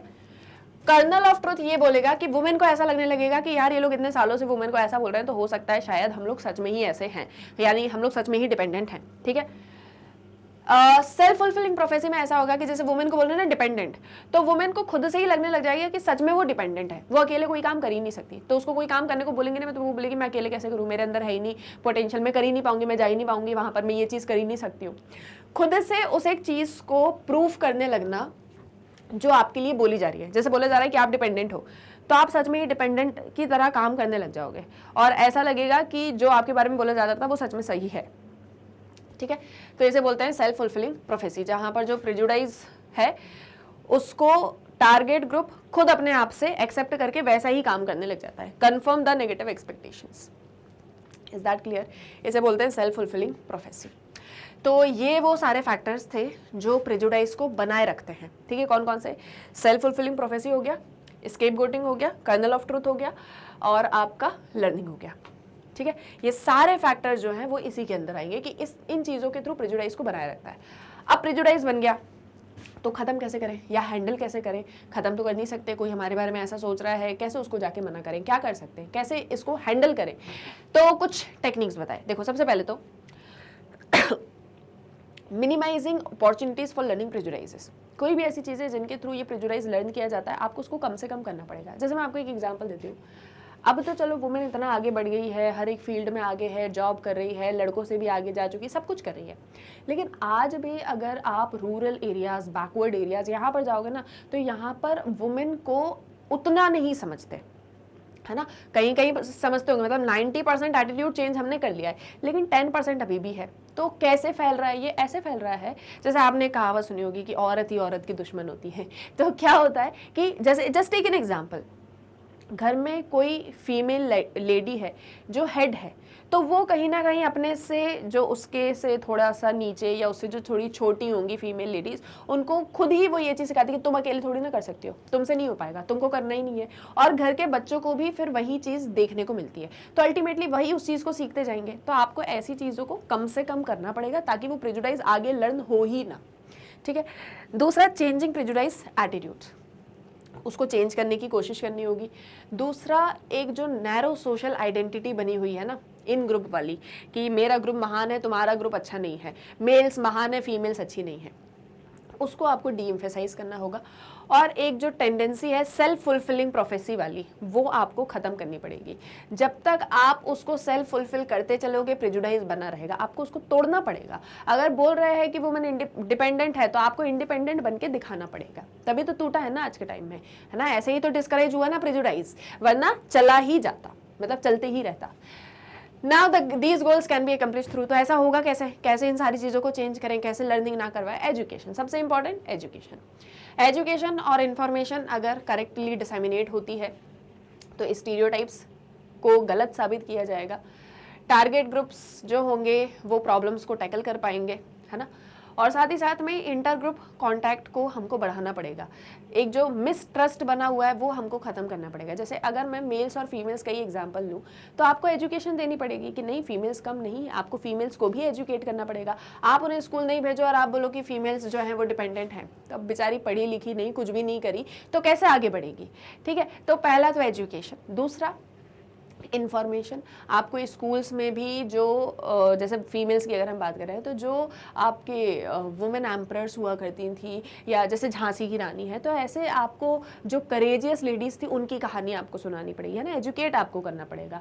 आपको मेल्स फीमेल्स के बीच में एक कॉम्पिटिशन, एक वो बराबरी जब तक आप नहीं दोगे तब तक वो कहाँ से आएगा। तो वो एक इंटर ग्रुप जो कॉन्टैक्ट है उसको बढ़ाना पड़ेगा। ये चीज़ें सक्सेसफुल तब हो सकती हैं जब आप एक कोऑपरेटिव वे में काम करो, ना कि कॉम्पिटिटिव वे में, है ना। कोऑपरेटिव इन द सेंस कि सब मिलजुल के काम करें, कोई भी किसी भी तरह का डिस्क्रिमिनेशन हो या प्रेजुडाइज हो, चाहे कास्ट को लेके हो, चाहे रेस को लेके हो, चाहे रिलीजन को लेके हो, चाहे जेंडर को लेके हो, किसी भी तरह का, है ना। तो आपको उसको कोऑपरेटिव करना है, कॉम्पिटिटिव नहीं। दूसरा, इंट्रैक्शंस क्लोज होना चाहिए और दोनों ग्रुप्स पावर या स्टेटस में किसी भी तरह से डिफरेंट नहीं होने चाहिए। अगर डिफरेंस होगा तो फिर अल्टीमेटली प्रेजुडाइज तो बनेगा ही बनेगा, है ना। So highlighting individual identity rather than group identity which weaken the importance of a group as a basis of evaluating the other person। तो आपको इंडिविजुअल आइडेंटिटी पर फोकस करना है, ना कि ग्रुप आइडेंटिटी पर। मतलब अगर आप किसी कास्ट की बात कर रहे हो तो आप उस कास्ट की बात एज अ होल क्यों कर रहे हो, आप उसमें सिर्फ उस पर्सन को देखो ना जो शायद लोअर कास्ट से बिलोंग करता होगा लेकिन फिर भी आज एक बहुत अच्छी जॉब पोजीशन स्टेटस पर है। तो आप पूरा ग्रुप क्यों देख रहे हो, आप उस पर्सन को देखो। इंडिविजुअल पर आप फोकस करोगे तो ऐसे प्रेजुडाइजेस ऑटोमेटिकली खत्म हो जाएंगे। और इसी तरह से ये चैप्टर भी हो गया है खत्म, ठीक है। तो एटीट्यूड आपको पूरा पढ़ना है। इंपॉर्टेंट क्या क्या मैंने बता दिया, ABC component, attitude formation, attitude change, prejudices भी बहुत ज़्यादा इंपॉर्टेंट है। और ये सारे कंसेप्ट्स अगर आपने अच्छे से पढ़ के नोट्स बना लिया, आपका चैप्टर कंप्लीट है। आप बहुत अच्छे मार्क्स लेकर आओगे और बहुत अच्छे से आंसर्स को लिख पाओगे। बस आपको एक ही काम करना है, क्या, जो मैं हमेशा बोलती हूँ, रिविजन करो, ठीक है। तो अब चैप्टर को रिवाइज करो, जितना ज़्यादा रिवाइज करोगे उतने अच्छे से आपको ये चैप्टर हमेशा याद रहेगा। बार बार पीछे पलट के देखना नहीं पड़ेगा कि अरे वो चीज़ क्या थी, वो चीज़ क्या थी। एक बार पढ़ो, वंस फॉर ऑल डन करो, ठीक है। तो आई होप से ये सारा कुछ क्लियर है। तो अब हम नेक्स्ट लेक्चर में मिलेंगे। आप लोग बढ़िया से अपनी पढ़ाई लिखाई करते रहो। किसी तरह का कोई भी डाउट है तो आप मुझसे कमेंट सेक्शन में पूछ सकते हो। आप लोग चैप्टर्स को पढ़ो, क्वेश्चंस आंसर्स को करो और साथ ही साथ में अच्छे से रिवीजन लगाओ, ठीक है। कहीं पर फिर कोई डाउट आता है कि ये चीज़ समझ नहीं आई, ये चीज़ पता नहीं चली, तो मेरे से पूछ लेना, मैं बता दूंगी। और इसी साथ में अब हम मिलेंगे हमारे नेक्स्ट वीडियो लेक्चर में। तब तक आप लोग अपना ध्यान रखो, अच्छे से पढ़ाई लिखाई करो। अभी रुको, अभी नहीं जाना, रुको अभी। जाते जाते एक छोटी सी इन्फॉर्मेशन कि आप मैग्नेट ब्रेन्स की वेबसाइट को कैसे एक्सेस कर सकते हो। तो एज यू ऑल नो कि डेली लेक्चर्स तो आपको यूट्यूब पर मिलते ही हैं, साथ ही साथ जो मैग्नेट ब्रेन्स की ऐप है वो भी प्ले स्टोर पर अवेलेबल है। इसी के साथ में जो मैग्नेट ब्रेन्स की वेबसाइट है दैट इज www.magnetbrains.com, बहुत ईजिली गूगल पर एक्सेसिबल है। आप इसे जैसे ही एंटर करोगे आपके सामने magnet brains education platform open हो जाएगा। यहाँ पर आपको सभी क्लासेस के, सभी कोर्सेज के, सभी सब्जेक्ट्स के, सभी चैप्टर्स के, सभी लेक्चर्स वीडियो बिल्कुल फ्री ऑफ कॉस्ट मिलेंगे, हाई क्वालिटी और बेस्ट टीचर्स के साथ में।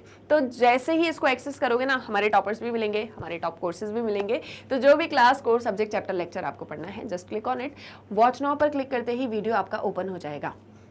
इतना ही नहीं, सब कुछ फ्री ऑफ कॉस्ट है, ना ही हम आपसे कोई पेमेंट लेंगे, ना आपको कोई पेड सब्सक्रिप्शन बेचेंगे, ना आपको कोई कूपन बेचेंगे, सब कुछ फ्री है। तो आराम से अपनी पढ़ाई करो, चिल करो, रिलैक्स रहो, मैग्नेट ब्रेन्स के साथ बने रहो। अपने फ्रेंड्स और रिलेटिव्स को भी मैग्नेट ब्रेन्स के बारे में बताओ ताकि वो भी इस 100% फ्री एंड क्वालिटी एजुकेशन को एक्सेस कर सके बिना किसी दिक्कत परेशानी के। साथ ही साथ आप मैग्नेट ब्रेन्स को इंस्टाग्राम, फेसबुक, ट्विटर, टेलीग्राम सभी पर फॉलो कर सकते हो। कोई भी डाउट है बेझिझक पूछो कमेंट सेक्शन में, हम हमेशा आपके लिए अवेलेबल हैं। And for more updates stay tuned with magnet brains. हम मिलेंगे हमारे नेक्स्ट वीडियो लेक्चर में, जब तक जल्दी से इस वीडियो को कर दो like, share and subscribe. See you soon, take care, thank you very much.